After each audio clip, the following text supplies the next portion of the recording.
Nucleic ಆ್ಯಸಿಡ್ಗಳಂದ್ರೇನು, ಅವುಗಳ ಬಗೆಗಳ ಬಗ್ಗೆ ತಿಳ್ಕೊಳ್ಳೋಣ. ಮೂಲಭೂತವಾಗಿ ಜೀವಕೋಶಗಳಲ್ಲಿ 2 ಬಗೆಯ ನ್ಯೂಕ್ಲಿಕ್ ಆಮ್ಲಗಳನ್ನು ಗುರುತಿಸಲಾಗಿದೆ. ಒಂದನ್ನು ಡಿಯಾಕ್ಸಿ ರೈಬೋಸ್ ನ್ಯೂಕ್ಲಿಕ್ ಆಮ್ಲ ಅಂತ ಕರೆಯಲಾಗುತ್ತೆ, DNA ಅನ್ನುವ ಅಬ್ರಿವೇಷನ್ನಲ್ಲಿ ಕರೆಯಲಾಗುತ್ತೆ. ಇನ್ನೊಂದು ರೈಬೋಸ್ ನ್ಯೂಕ್ಲಿಕ್ ಆ್ಯಸಿಡ್, RNA ಅನ್ನುವಂಥ ಅಬ್ರಿವೇಷನ್. ನಾವಾಗಲೇ ಚರ್ಚೆ ಮಾಡಿದ ಹಾಗೆ 1869ರಲ್ಲೇ ಮೀಶರ್ ಅನ್ನೋ ವಿಜ್ಞಾನಿ ನ್ಯೂಕ್ಲಿನ್ ಅನ್ನುವಂಥ ಒಂದು ರಾಸಾಯನಿಕ ವಸ್ತುವನ್ನು ಕೋಶ ಕೇಂದ್ರದಿಂದ ತೆಗೆದಿದ್ದ. ಆದರೆ ಅದರ ಬಗ್ಗೆ ಹೆಚ್ಚಿನ ಮಾಹಿತಿ ಅವನಿಗೆ ಪಡೆಯೋದಕ್ಕೆ ಸಾಧ್ಯವಾಗಲಿಲ್ಲ. ಮುಂದಿನ ದಿನಗಳಲ್ಲಿ ಅದು ಆಮ್ಲೀಯ ಗುಣ ಹೊಂದಿದೆ ಅನ್ನೋ ಕಾರಣಕ್ಕೋಸ್ಕರ ಆ ವಸ್ತುವನ್ನು ಕೆಲವರು ನ್ಯೂಕ್ಲಿಕ್ ಆ್ಯಸಿಡ್ ಅಂತ ಕರೆದರು. ನಂತರ ನ್ಯೂಕ್ಲಿಕ್ ಆ್ಯಸಿಡ್ ಬರೀ ನ್ಯೂಕ್ಲಿಯಸ್ನಲ್ಲಿ ಮಾತ್ರವಲ್ಲ, ಕೋಶದ್ರವ ಸೈಟೋಪ್ಲಾಸಮ್ನಲ್ಲೂ ಸಿಗುತ್ತೆ ಅಂತ ಗೊತ್ತಾದ ಮೇಲೆ 2 ಬಗೆಯ ನ್ಯೂಕ್ಲಿಕ್ ಆಮ್ಲಗಳನ್ನು ಗುರುತಿಸಲಾಯಿತು, DNA ಮತ್ತು RNA. ರಾಸಾಯನಿಕವಾಗಿ ಈ ನ್ಯೂಕ್ಲಿಕ್ ಆಮ್ಲಗಳನ್ನು ಪಾಲಿಮರ್ಗಳು ಅಂತ ಕರಿಬೋದು. ಕಾರಣ ಏನು ಅಂದರೆ ಈ 2 DNA ಮತ್ತು RNA ಇವೆರಡೂ ಕೂಡ ನ್ಯೂಕ್ಲಿಯೋಟೈಡ್ಗಳು ಎನ್ನುವಂಥ ಏಕಘಟಕದಿಂದ ಕೂಡಿರುವಂಥ ಮಾನೋಮರ್ಗಳಿಂದ ಕೂಡಿರುವಂಥ ರಾಸಾಯನಿಕ ವಸ್ತುಗಳು. ಸೊ ಇವುಗಳ ಮೂಲ ಘಟಕವನ್ನು ನ್ಯೂಕ್ಲಿಯೋಟೈಡ್ಸ್ ಅಂತ ಕರಿತೀವಿ. ಹಾಗಾಗಿ RNA ಮತ್ತು DNA ಇವೆರಡನ್ನೂ ಕೂಡ ಪಾಲಿನ್ಯೂಕ್ಲಿಯೋಟೈಡ್ಗಳು ಅಂತ ಕರಿಬೋದು. DNA ಮತ್ತು RNA ಬಗ್ಗೆ ಹೆಚ್ಚಿನ ವಿವರಕ್ಕೆ ಹೋಗೋದಕ್ಕೆ ಮುಂಚೆ ಈ ನ್ಯೂಕ್ಲಿಯೋಟೈಡ್ ಅಂದರೆ ಏನು ಅಂತ ತಿಳ್ಕೊಳ್ಳೋಣ. ನ್ಯೂಕ್ಲಿಯೋಟೈಡ್ ಅನ್ನೋದು ಒಂದು ರಾಸಾಯನಿಕ ಕಾಂಪೌಂಡ್. 3 ರೀತಿಯ ರಾಸಾಯನಿಕ ವಸ್ತುಗಳು ಸೇರಿ ಒಂದು ನ್ಯೂಕ್ಲಿಯೋಟೈಡ್ ಉಂಟಾಗುತ್ತೆ. ಅವು 3 ರಾಸಾಯನಿಕ ವಸ್ತುಗಳು ಯಾವುದು ಅಂದರೆ, ಒಂದು ಶುಗರ್, ಒಂದು ಸಕ್ಕರೆಯ ಅಣು, ಅದನ್ನು S ಅಂತ ಸಾಂಕೇತಿಕವಾಗಿ ನಿರೂಪಿಸೋಣ.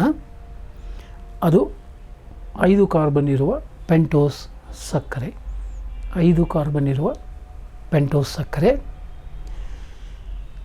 ನ್ಯೂಕ್ಲಿಕ್ ಆಮ್ಲಗಳಲ್ಲಿ ಸಿಗುವ ಈ ಪೆಂಟೋಸ್ ಸಕ್ಕರೆ 2 ರೀತಿಯದು. ಒಂದು ರೈಬೋಸ್ ಶುಗರ್ ಅಂತ ಹೆಸರಿದೆ ಅದಕ್ಕೆ. ಅದು ಟಿಪಿಕಲ್ ಪೆಂಟೋಸ್ ಶುಗರ್, ಯಾಕೆಂದರೆ C5H10O5 ಶುಗರ್ನ ಅಣುಸೂತ್ರಕ್ಕೆ ಅನುಗುಣವಾಗಿ C5H10O5 ರಚನೆಯನ್ನು ಹೊಂದಿದೆ. ಇದು ಕೇವಲ RNAಗಳಲ್ಲಿ ಮಾತ್ರ ಕಂಡುಬರುತ್ತೆ. RNAಗೆ ಹೆಸರು ಬರಲಿಕ್ಕೆ ಕಾರಣ ಈ ಸಕ್ಕರೆ ರೈಬೋಸ್ ನ್ಯೂಕ್ಲಿಕ್ ಆ್ಯಸಿಡ್.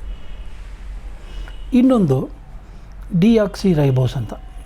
ಇದರಲ್ಲಿ ಒಂದು ಆಕ್ಸಿಜನ್ ಅಣು ಕಡಿಮೆ ಇದೆ, O5 ಜಾಗದಲ್ಲಿ O4 ಇದೆ, C5H10O4. ಆ ಕಾರಣಕ್ಕೋಸ್ಕರ ಇದನ್ನು ಡಿಯಾಕ್ಸಿ ರೈಬೋಸ್ ಅಂತ ಕರೆಯಲಾಗುತ್ತೆ.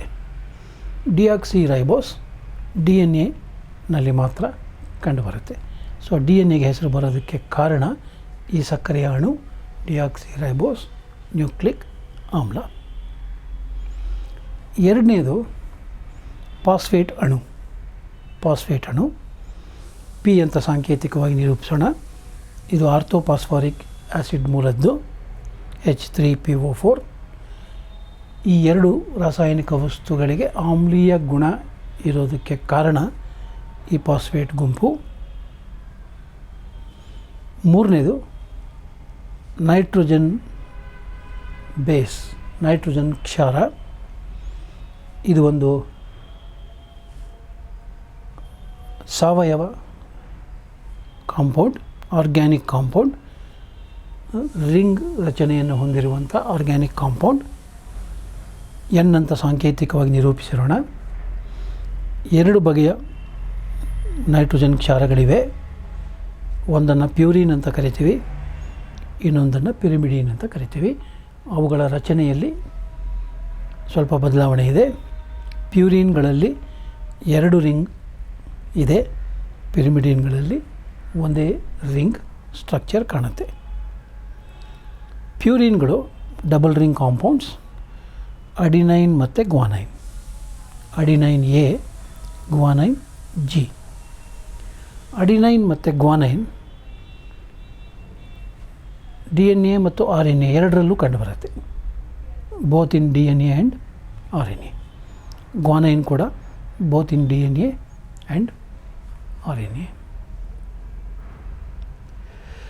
ಪಿರಿಮಿಡಿನ್ಗಳಲ್ಲಿ 3 ಬಗೆ ಇದೆ: ಸೈಟೋಸಿನ್, ಥೈಮಿನ್ ಮತ್ತು ಯುರಾಸಿಲ್. ಇದರಲ್ಲಿ ಸೈಟೋಸಿನ್ ಸಿ ಅಂತ ಸಾಂಕೇತಿಕವಾಗಿ ಕರೆದರೆ occurs both in DNA and RNA.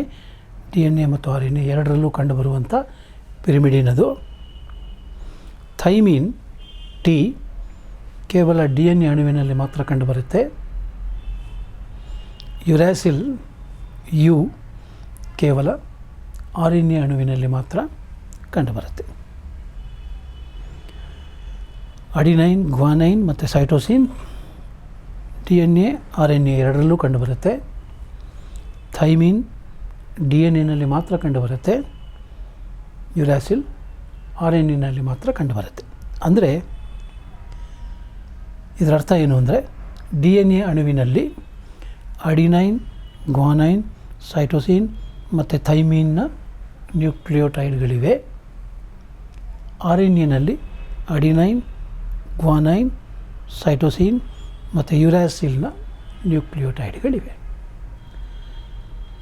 ಸುಲಭವಾಗಿ ಅರ್ಥ ಮಾಡಿಕೊಳ್ಳೋ ದೃಷ್ಟಿಯಿಂದ ಒಂದು ನ್ಯೂಕ್ಲಿಯೋಟೈಡನ್ನು ಹೀಗೆ ಸಾಂಕೇತಿಕವಾಗಿ ನಿರೂಪಿಸಬಹುದು: PSN. ಇದು ಶುಗರ್, ಇದು ಫಾಸ್ಫೇಟ್, ಇದು ನೈಟ್ರೋಜನ್ ಬೇಸ್.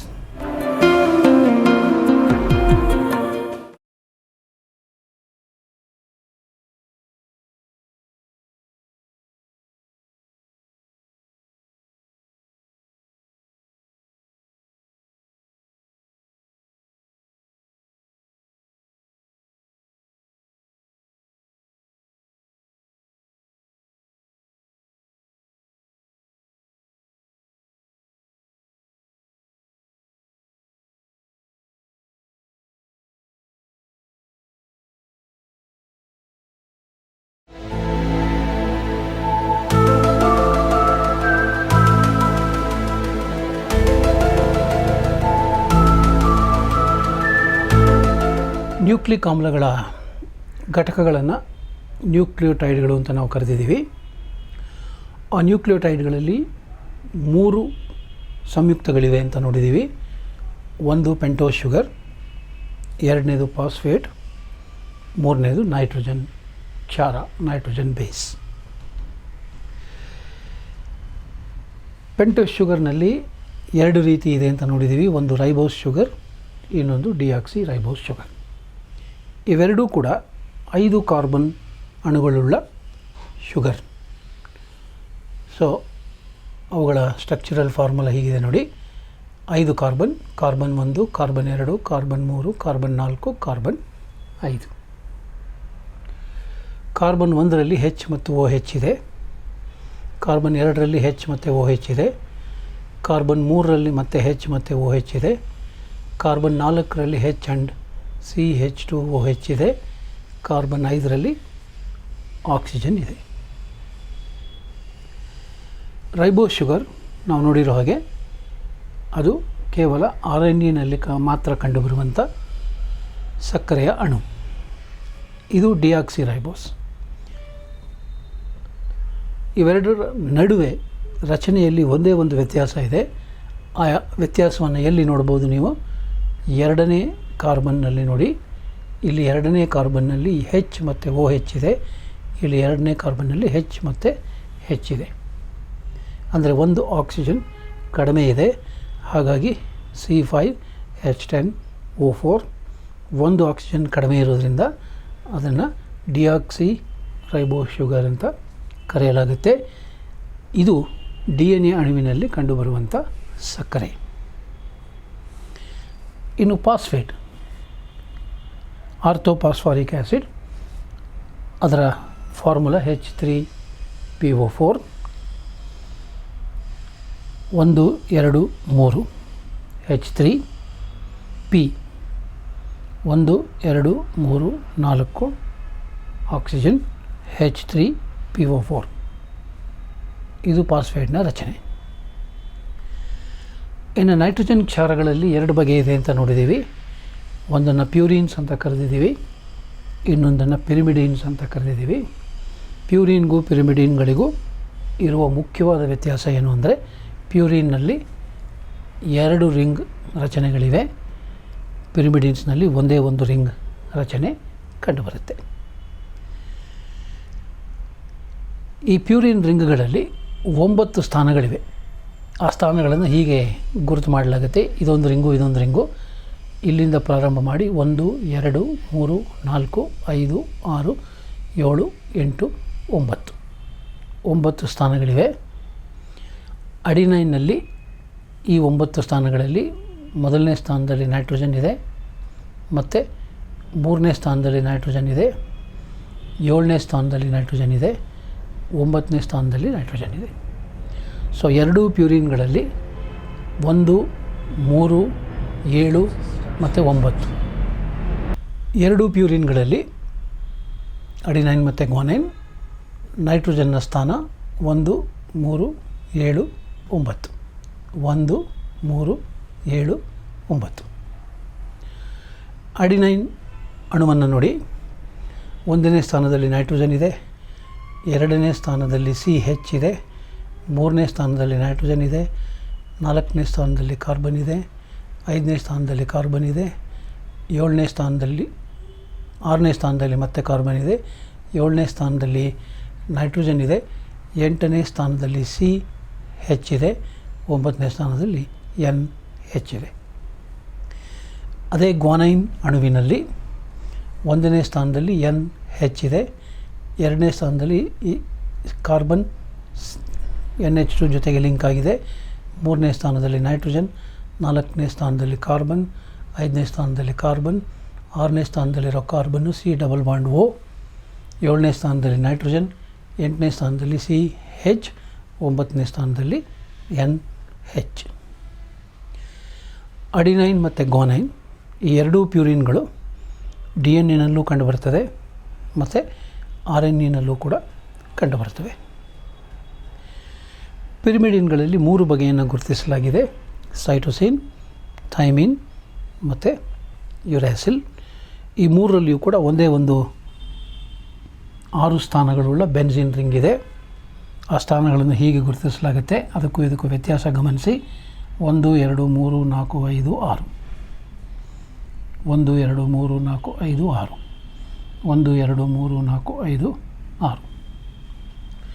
ಸೈಟೋಸಿನ್ನಲ್ಲಿ 1ನೇ ಸ್ಥಾನದಲ್ಲಿ NH ಇದೆ, 2ನೇ ಸ್ಥಾನದಲ್ಲಿ C⋯O ಇದೆ, 3ನೇ ಸ್ಥಾನದಲ್ಲಿ ನೈಟ್ರೋಜನ್ ಇದೆ, 4ನೇ ಸ್ಥಾನದಲ್ಲಿ CNH2 ಇದೆ, 5ನೇ ಸ್ಥಾನದಲ್ಲಿ CH2 ಇದೆ, 6ನೇ ಸ್ಥಾನದಲ್ಲಿ ಕಾರ್ಬನ್ ಇದೆ.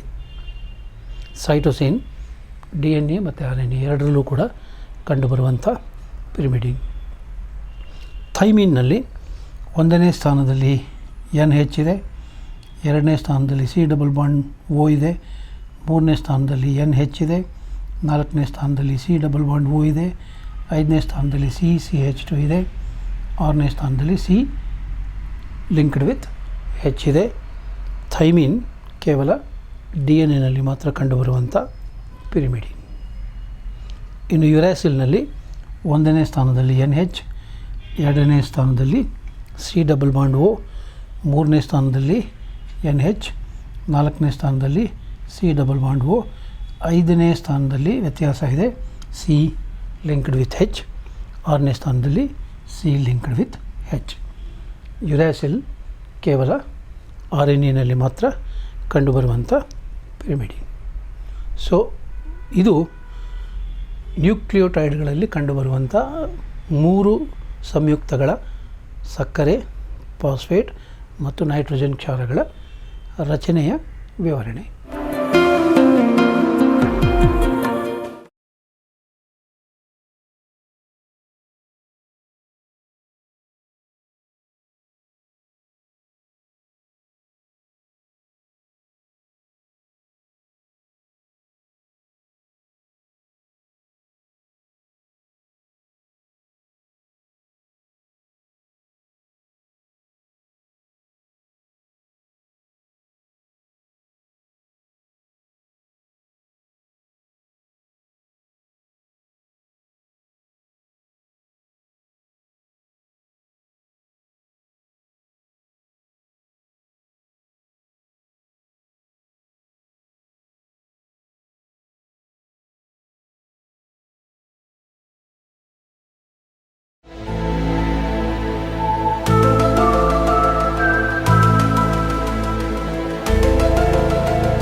ತಿಳಿಸಿರುವ ಮಾಹಿತಿಯ ಹಿನ್ನೆಲೆಯಲ್ಲಿ ನಾವೀಗ DNA ಬಗ್ಗೆ ಸ್ವಲ್ಪ ಹೆಚ್ಚಿನ ವಿವರಗಳನ್ನು ತಿಳಿದುಕೊಳ್ಳೋಣ.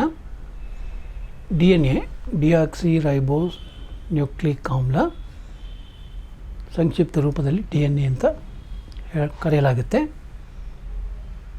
DNA ಅನ್ನೋದು ಎಲ್ಲ ಜೀವಿಗಳಲ್ಲಿ ಬ್ಯಾಕ್ಟೀರಿಯಾದಿಂದ ಪ್ರಾರಂಭಿಸಿ ಮನುಷ್ಯನವರೆಗೆ ಎಲ್ಲ ಜೀವಿಗಳ ಜೀವಕೋಶದಲ್ಲಿ ಕಂಡುಬರುವ ಆನುವಂಶೀಯ ವಸ್ತು, ಜೆನೆಟಿಕ್ ಮೆಟೀರಿಯಲ್. ಇದಕ್ಕೆ ಒಂದು ಅಪಾದನೆ ಅಂತಂದರೆ ಕೆಲವು ವೈರಸ್ಗಳನ್ನು ಜೀವಿಗಳು ಅಂತ ಪರಿಗಣಿಸಲ್ಲ.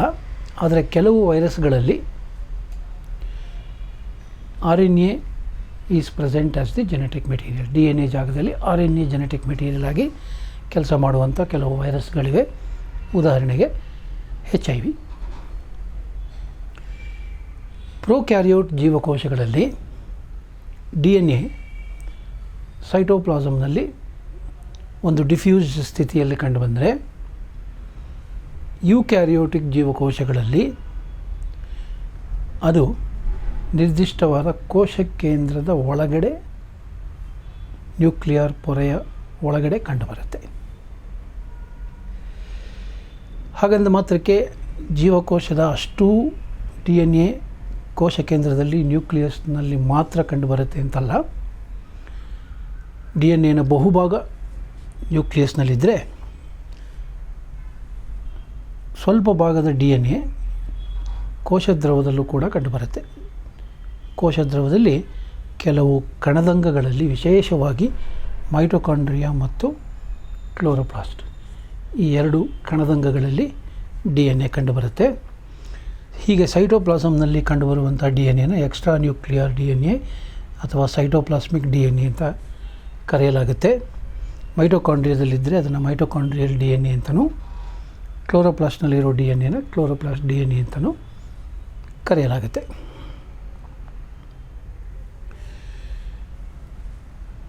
DNA ಅಣು ಅದನ್ನು ಒಂದು ಪಾಲಿನ್ಯೂಕ್ಲಿಯೋಟೈಡ್, ಬಹುನ್ಯೂಕ್ಲಿಯೋಟೈಡ್ ಅಂತ ಪರಿಗಣಿಸ್ಬೋದು. ಯಾಕೆಂದರೆ ಅದರ ಅಣುವಿನಲ್ಲಿ ಸಹಸ್ರಗಟ್ಟಲೆ, ಬಿಲಿಯನ್ ಗಟ್ಟಲೆ ನ್ಯೂಕ್ಲಿಯೋಟೈಡ್ಗಳು ಒಂದಕ್ಕೊಂದು ಜೋಡಣೆಯಾಗಿ ಕಂಡುಬರ್ತವೆ. DNA ಅಣುವಿನಲ್ಲಿ 2 ಬಹುನ್ಯೂಕ್ಲಿಯೋಟೈಡ್ ಸರಪಳಿಗಳಿವೆ. ಈ 2 ಸರಪಳಿಗಳು ಒಂದಕ್ಕೊಂದು ಸುತ್ತಿಕೊಂಡಿವೆ, ಸುರುಳಿಯಾಗಿವೆ. ಹೇಗೆ ಅಂದರೆ ಒಂದು ಸುರುಳಿಯಾದ ಏಣಿಯ ರೂಪದಲ್ಲಿ ಕಂಡುಬರುತ್ತೆ. ಏಣಿ ಹೀಗಿರೋ ಏಣಿನ ಸ್ವಲ್ಪ ಟ್ವಿಸ್ಟ್ ಮಾಡಿದ್ರೆ ಹೀಗೆ ಕಾಣುತ್ತೆ, ಇನ್ನೂ ಕೊಂಚ ಟ್ವಿಸ್ಟ್ ಮಾಡಿದ್ರೆ ಹೀಗೆ ಕಾಣುತ್ತೆ. DNA ಅಣು ಹೀಗೆ ಸುರುಳಿಯಾದ ಒಂದು ಏಣಿಯ ರೂಪದಲ್ಲಿ ಕಂಡುಬರುತ್ತೆ. ಹಾಗಾಗಿ ಈ DNA ಅಣುವನ್ನು, ಅದರ ರಚನೆಯನ್ನು ಡಬಲ್ ಹೆಲಿಕ್ಸ್, ದ್ವಿಸುರುಳಿ ಅಂತ ಕರೆಯಲಾಗುತ್ತೆ.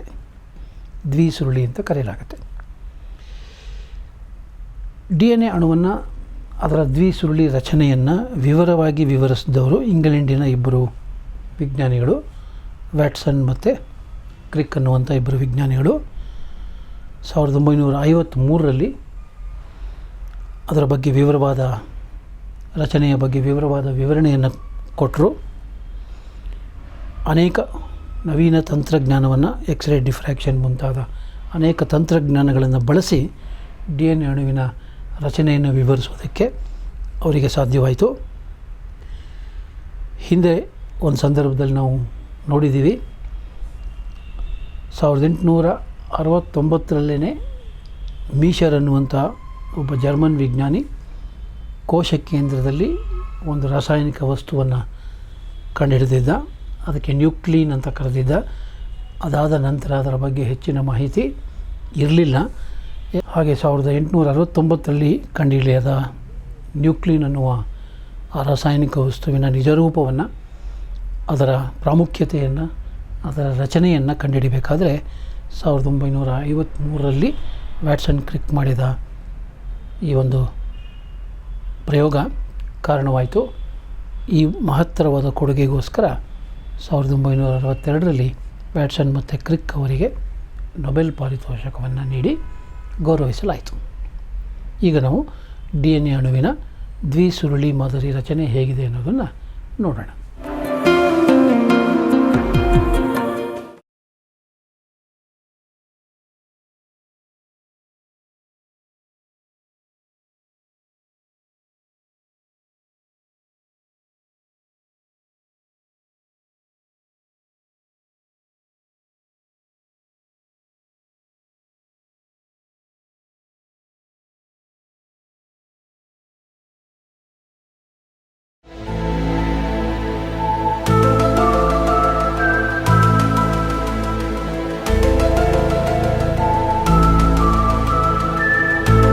DNA ಅಣುವಿನಲ್ಲಿ 2 ಪಾಲಿನ್ಯೂಕ್ಲಿಯೋಟೈಡ್ ಸರಪಳಿಗಳಿವೆ.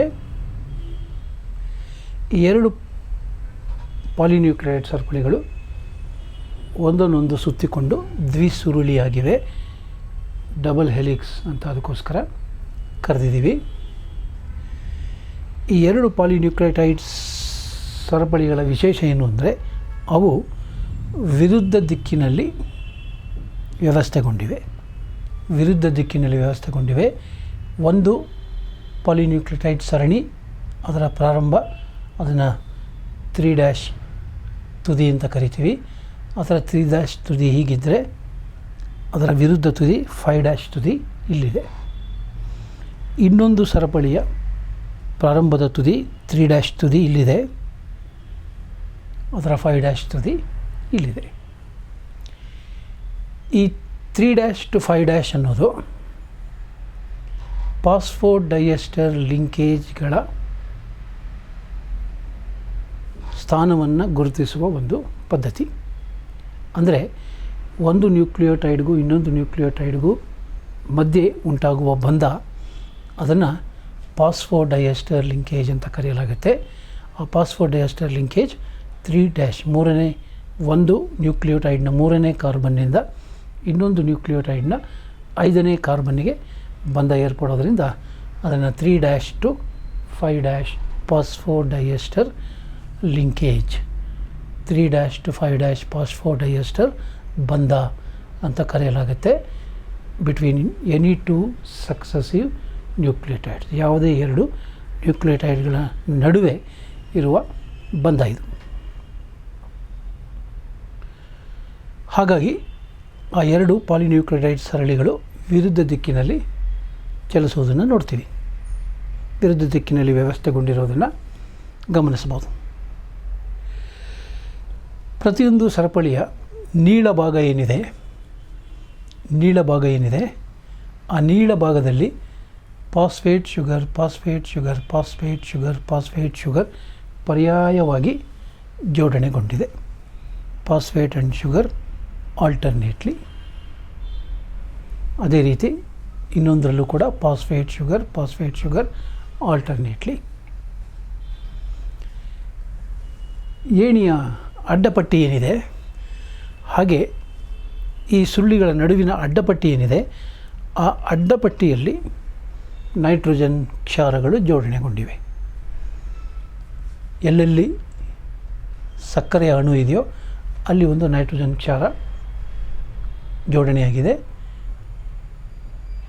ಸೊ ಇದೊಂದು ನ್ಯೂಕ್ಲಿಯೋಟೈಡು, ಇದು ಹಾಗೆ ಇದೊಂದು ನ್ಯೂಕ್ಲಿಯೋಟೈಡು, ಇದೊಂದು ಇವು ಅಡ್ಡಪಟ್ಟಿಯನ್ನು ಪ್ರತಿನಿಧಿಸ್ತವೆ. ಇದರ ಜೊತೆಗೆ ವ್ಯಾಟ್ಸನ್ ಆ್ಯಂಡ್ ಕ್ರಿಕ್ DNA ಅಣುವಿಗೆ ಸಂಬಂಧಪಟ್ಟ ಹಾಗೆ ಕೆಲವು ಅಂಕಿಅಂಶಗಳನ್ನು ಕೊಟ್ಟಿದ್ದಾರೆ. The 2 polynucleotide chains are separated. ಈ 2 ಪಾಲಿನ್ಯೂಕ್ಲಿಯೋಟೈಡ್ ಚೈನ್ಗಳು ಉದ್ದಕ್ಕೂ ಕೂಡ ಸಮಾನಾಂತರವಾಗಿ ವ್ಯವಸ್ಥೆಗೊಂಡಿವೆ. ಅವುಗಳ ನಡುವಿನ ಅಂತರ ಇಡೀ DNA ಅಣುವಿನಲ್ಲಿ ಒಂದೇ ಇರುತ್ತೆ. ಅದು ಸುಮಾರು 20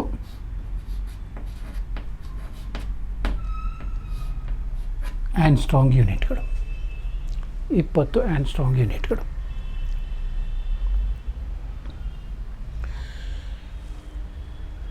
ಒಂದೊಂದು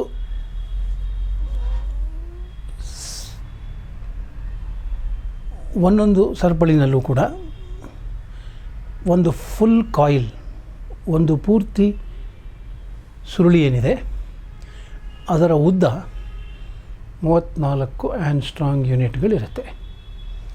ಏನಿದು ಆ್ಯಂಗ್ಸ್ಟ್ರಾಂಗ್ ಯೂನಿಟ್ ಅಂದರೆ, 1 ಆ್ಯಂಗ್ಸ್ಟ್ರಾಂಗ್ ಯೂನಿಟ್ 1 ಮಿಲಿಮೀಟರ್ನ 1001ನೇ ಭಾಗ. 1 ಮಿಲಿಮೀಟರ್ನ 1001ನೇ ಭಾಗ. ಇಲ್ಲಿಂದ ಶುರು ಮಾಡಿದ್ರೆ ಇಲ್ಲಿಗೆ ಒಂದು ಗೈರ್, ಅದರ ಉದ್ದ 34 ಆ್ಯಂಗ್ಸ್ಟ್ರಾಂಗ್ ಯೂನಿಟ್. ತಿರ್ಗಾ ಇಲ್ಲಿಂದ ಶುರು ಮಾಡಿದ್ರೆ ಇಲ್ಲಿಗೆ ಇನ್ನೊಂದು ಗೈರು, ಅದರ ಉದ್ದ ಮತ್ತೆ 34 ಆ್ಯಂಗ್ಸ್ಟ್ರಾಂಗ್ ಯೂನಿಟ್. ಹಾಗೆಯೇ ಅವರು ಗಮನಿಸಿದಂಥ ಇನ್ನೊಂದು ಮುಖ್ಯವಾದ ಅಂಶ ಏನು ಅಂತಂದರೆ, ಯಾವುದೇ ಎರಡು ಸಕ್ಕರೆಯ ಅಣುಗಳ ನಡುವೆ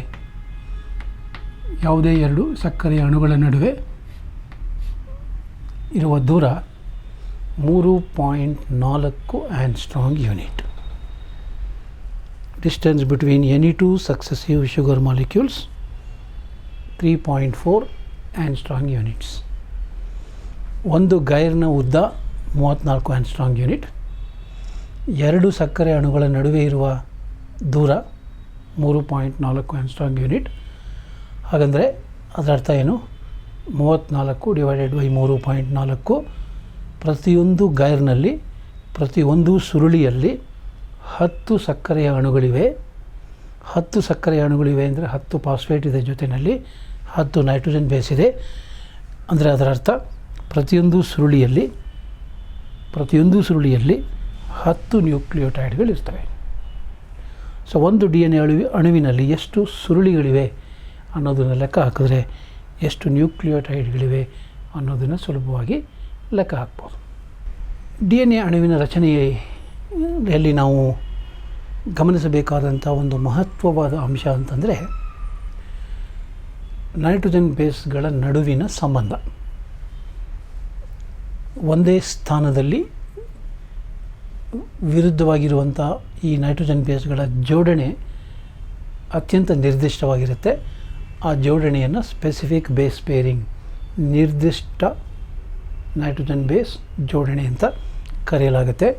ಈ ಜೋಡಣೆಯನ್ನು ಮೊದಲಿಗೆ ವಿವರಿಸಿದವರು ಚಾರ್ಗಾಫ್ ಅನ್ನುವಂಥ ವಿಜ್ಞಾನಿ 1950ರಲ್ಲಿ. ಅವರು ಕೊಟ್ಟ ಈ ಮಾಹಿತಿಯನ್ನು ವ್ಯಾಟ್ಸನ್ ಮತ್ತು ಕ್ರಿಕ್ ತಮ್ಮ ದ್ವಿಸುರುಳಿ ಮಾದರಿಗೆ ಅಳವಡಿಸಿಕೊಂಡು DNA ಬಗ್ಗೆ ಹೆಚ್ಚಿನ ವಿವರಣೆಯನ್ನು ಕೊಡೋದಕ್ಕೆ ಸಾಧ್ಯವಾಯಿತು. ಹಾಗಾಗಿ ಇದನ್ನು ಚಾರ್ಗಾಫ್ಸ್ ನಿಯಮ ಅಂತ ಕರೆಯಲಾಗುತ್ತೆ. ಈ ನಿಯಮದ ಪ್ರಕಾರ ಯಾವುದೇ ಒಂದು ಸ್ಥಾನದಲ್ಲಿ ಒಂದು ಪ್ಯೂರಿನ್ ಇದ್ದರೆ ಅದರ ವಿರುದ್ಧ ಸರಪಳಿಯಲ್ಲಿ ಅದೇ ಸ್ಥಾನದಲ್ಲಿ ಒಂದು ಪಿರಿಮಿಡಿನೇ ಇರಬೇಕು.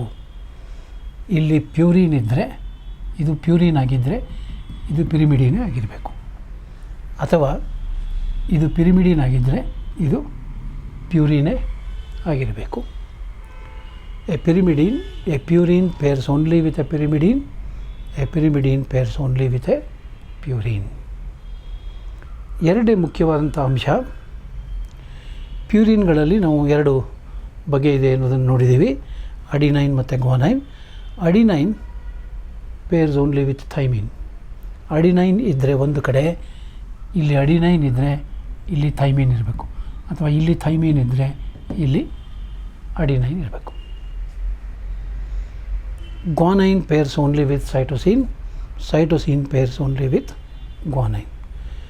ಇಲ್ಲಿ ಸೈಟೋಸಿನ್ ಇದ್ದರೆ ಇಲ್ಲಿ ಗ್ವಾನೈನ್ ಇರಬೇಕು, ಅಥವಾ ಇಲ್ಲಿ ಗ್ವಾನೈನ್ ಇದ್ದರೆ ಇಲ್ಲಿ ಸೈಟೋಸಿನೇ ಇರಬೇಕು, ಬೇರೆ ಇರೋದಕ್ಕೆ ಸಾಧ್ಯ ಇಲ್ಲ. ಇನ್ನೊಂದು ಮುಖ್ಯವಾದ ಅಂಶ ಏನು ಅಂದರೆ, ಅಡಿನೈನ್ ಮತ್ತು ಥೈಮಿನ್ ನೈಟ್ರೋಜನ್ ಬೇಸ್ಗಳ ನಡುವೆ ಎರಡು ದುರ್ಬಲ ಹೈಡ್ರೋಜನ್ ಬಂಧಗಳಿವೆ. ಇದು ಶುಗರು, ಇದು ಅಡಿನೈನು, ಇದು ಥೈಮಿನ್. ಅವೆರಡರ ನಡುವೆ ಎರಡು ದುರ್ಬಲ ಹೈಡ್ರೋಜನ್ ಬಂಧಗಳಿವೆ. ಅದೇ ರೀತಿ ಗ್ವಾನೈನ್ ಮತ್ತು ಸೈಟೋಸಿನ್ ಇವುಗಳ ನಡುವೆ 3 ದುರ್ಬಲ ಹೈಡ್ರೋಜನ್ ಬಂಧಗಳು ಇವೆ. ಈ ಕಾರಣದಿಂದಾಗಿ, ಈ ಒಂದು ವಿಶಿಷ್ಟ ಜೋಡಣೆಯಿಂದಾಗಿ DNA ಅಣುವಿನಲ್ಲಿರುವ ಪ್ಯೂರಿನ್ಗಳ ಒಟ್ಟು ಮೊತ್ತ, ಅಡಿನೈನ್ ಪ್ಲಸ್ ಗ್ವಾನೈನ್, ಪ್ಯೂರಿನ್ಗಳ ಒಟ್ಟು ಮೊತ್ತ ಪಿರಿಮಿಡಿನ್ಗಳ ಒಟ್ಟು ಮೊತ್ತಕ್ಕೆ, ಸೈಟೋಸಿನ್ ಪ್ಲಸ್ ಥೈಮಿನ್, ಸಮನಾಗಿರುತ್ತದೆ.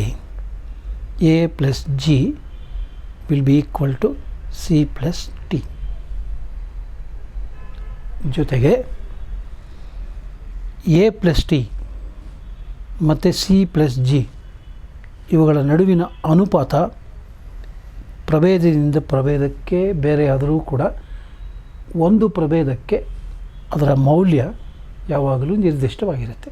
The value of this ratio will be always a constant for a given species.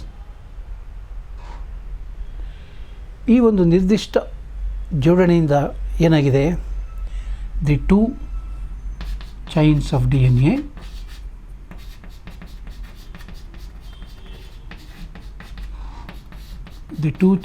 DNA can be described as complementary to each other. ಒಂದಕ್ಕೊಂದು ಪೂರಕವಾಗಿದೆ.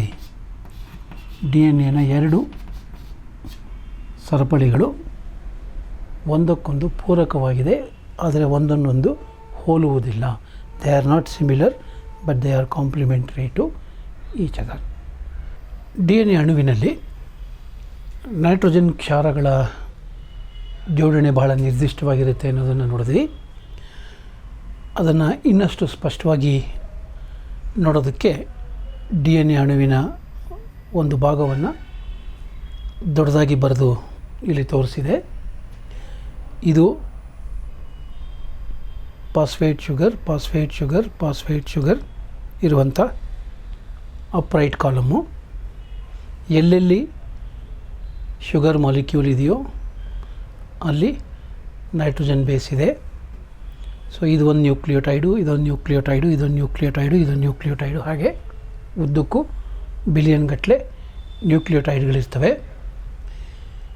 ಯಾವುದೇ ಒಂದು ಸ್ಥಾನದಲ್ಲಿರುವಂಥ ನೈಟ್ರೋಜನ್ ಬೇಸ್ ಅದು ಪ್ಯೂರಿನ್ ಆಗಿದ್ದರೆ ಅದೇ ಸ್ಥಾನದಲ್ಲಿ ವಿರುದ್ಧ ಸರಪಳಿಯಲ್ಲಿ ಪಿರಿಮಿಡಿನ್ ಇರಬೇಕು. ಸೊ ಇಲ್ಲಿ A ಇದ್ದರೆ ಇಲ್ಲಿ T ಇರಬೇಕು, ಇಲ್ಲಿ ಅಡಿನೈನ್ ಇದ್ದರೆ ಇಲ್ಲಿ ಥೈಮಿನ್ ಇರಬೇಕು, ಇಲ್ಲಿ ಥೈಮಿನ್ ಇದ್ದರೆ ಇಲ್ಲಿ ಅಡಿನೈನ್ ಇರಬೇಕು. ಅಡಿನೈನ್ ಮತ್ತು ಥೈಮಿನ್ನ ನಡುವೆ ಎರಡು ದುರ್ಬಲ ಹೈಡ್ರೋಜನ್ ಬಂಧಗಳಿರುತ್ತೆ. ಥೈಮಿನ್ ಮತ್ತು ಅಡಿನೈನ್ಗಳ ನಡುವೆ ಕೂಡ ಎರಡು ದುರ್ಬಲ ಹೈಡ್ರೋಜನ್ ಬಂಧಗಳಿರುತ್ತೆ. ಸೈಟೋಸಿನ್ ಇದ್ದ ಜಾಗದಲ್ಲಿ ಎದುರುಗಡೆ ಗ್ವಾನೈನ್ ಅಥವಾ ಗ್ವಾನೈನ್ ಇದ್ದರೆ ಎದುರುಗಡೆ ಸೈಟೋಸಿನ್ ಇರಬೇಕು. ಸೈಟೋಸಿನ್ ಮತ್ತು ಗ್ವಾನೈನ್ಗಳ ನಡುವೆ ಮೂರು ದುರ್ಬಲ ಹೈಡ್ರೋಜನ್ ಬಂಧಗಳು ಇರುತ್ತೆ. ಇದನ್ನೇ ನಿರ್ದಿಷ್ಟವಾದ ನೈಟ್ರೋಜನ್ ಕ್ಷಾರ ಜೋಡಣೆ ಅಂತ ಹೇಳೋದು. ಇದನ್ನೇ ಚಾರ್ಗ್ಯಾಫ್ ನಿಯಮ ಅಂತ ಕರೆಯೋದು. ಈ ಒಂದು ವಿಶಿಷ್ಟವಾದ ಜೋಡಣೆಯಿಂದಾಗಿ ಗಮನಿಸಬೇಕಾದಂಥ ಮುಖ್ಯವಾದ ಅಂಶ ಅಂದರೆ DNA ಎರಡು ಸರಪಳಿಗಳಲ್ಲಿ, ಬಹುನ್ಯೂಕ್ಲಿಯೋಟೈಡ್ ಸರಪಳಿಗಳಲ್ಲಿ ಯಾವುದೇ ಹೋಲಿಕೆ ಇಲ್ಲ. They are not identical. ಆದರೆ ಈ ಎರಡೂ ಸರಪಳಿಗಳು ಒಂದಕ್ಕೊಂದು ಪೂರಕವಾಗಿವೆ. They are not identical, but they are complementary to each other. ಇದು DNA ಅಣುವಿನ ರಚನೆಯ ಅತ್ಯಂತ ಮುಖ್ಯವಾದಂಥ ಅಂಶ. DNA ನಿರ್ದಿಷ್ಟವಾಗಿ 4 ಕಾರ್ಯಗಳಲ್ಲಿ ಭಾಗವಹಿಸುತ್ತದೆ ನೇರವಾಗಿ.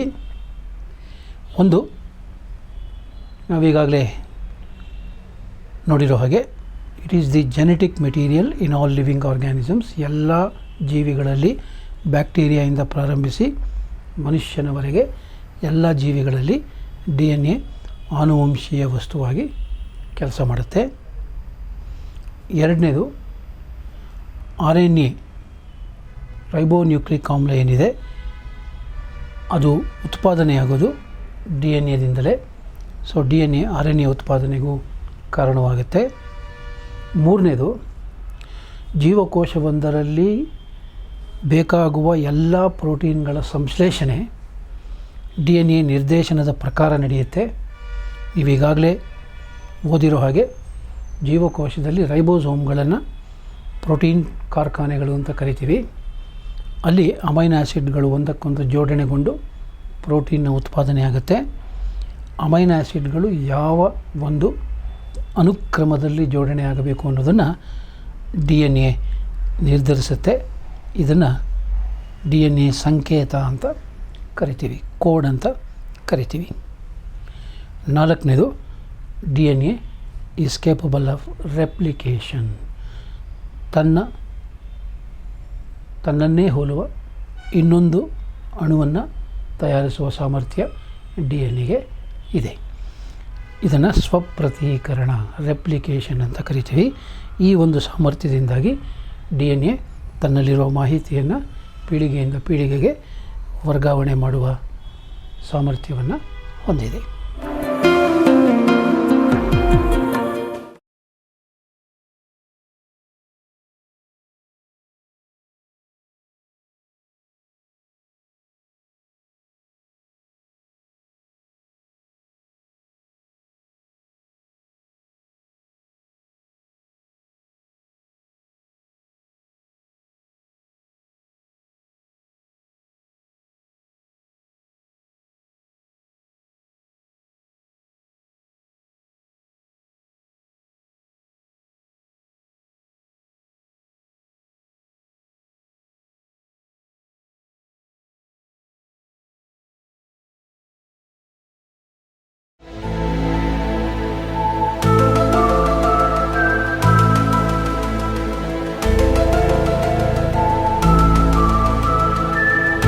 DNA ಅಣುವಿನ ಒಂದು ವಿಶೇಷ ಸಾಮರ್ಥ್ಯ ಅಂದರೆ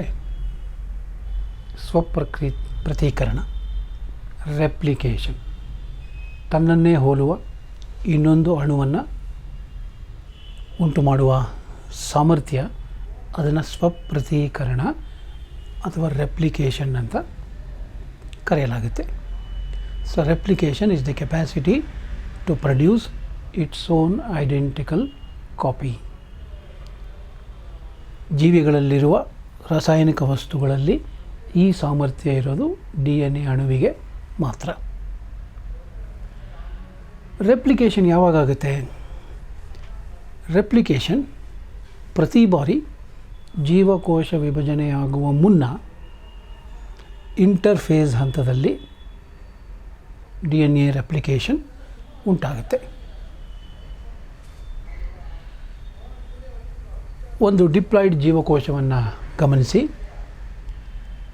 ಅದು ಮೈಟಾಸಿಸ್ ವಿಭಜನೆಯಾಗಿ 2 ಮರಿ ಜೀವಕೋಶಗಳಾಗಿದೆ. ಈ ಮರಿ ಜೀವಕೋಶಗಳಲ್ಲೂ ಕೂಡ 2n ದ್ವಿಗುಣಿತ ಸಂಖ್ಯೆಯ ವರ್ಣತಂತುಗಳಿವೆ. ಹಾಗಾಗಿ ನಾವೇನು ಹೇಳ್ತೀವಿ, ಈ ಮರಿ ಜೀವಕೋಶಗಳು ತಾಯಿ ಜೀವಕೋಶವನ್ನೇ ಸಂಪೂರ್ಣವಾಗಿ ಹೋಲುತ್ತವೆ.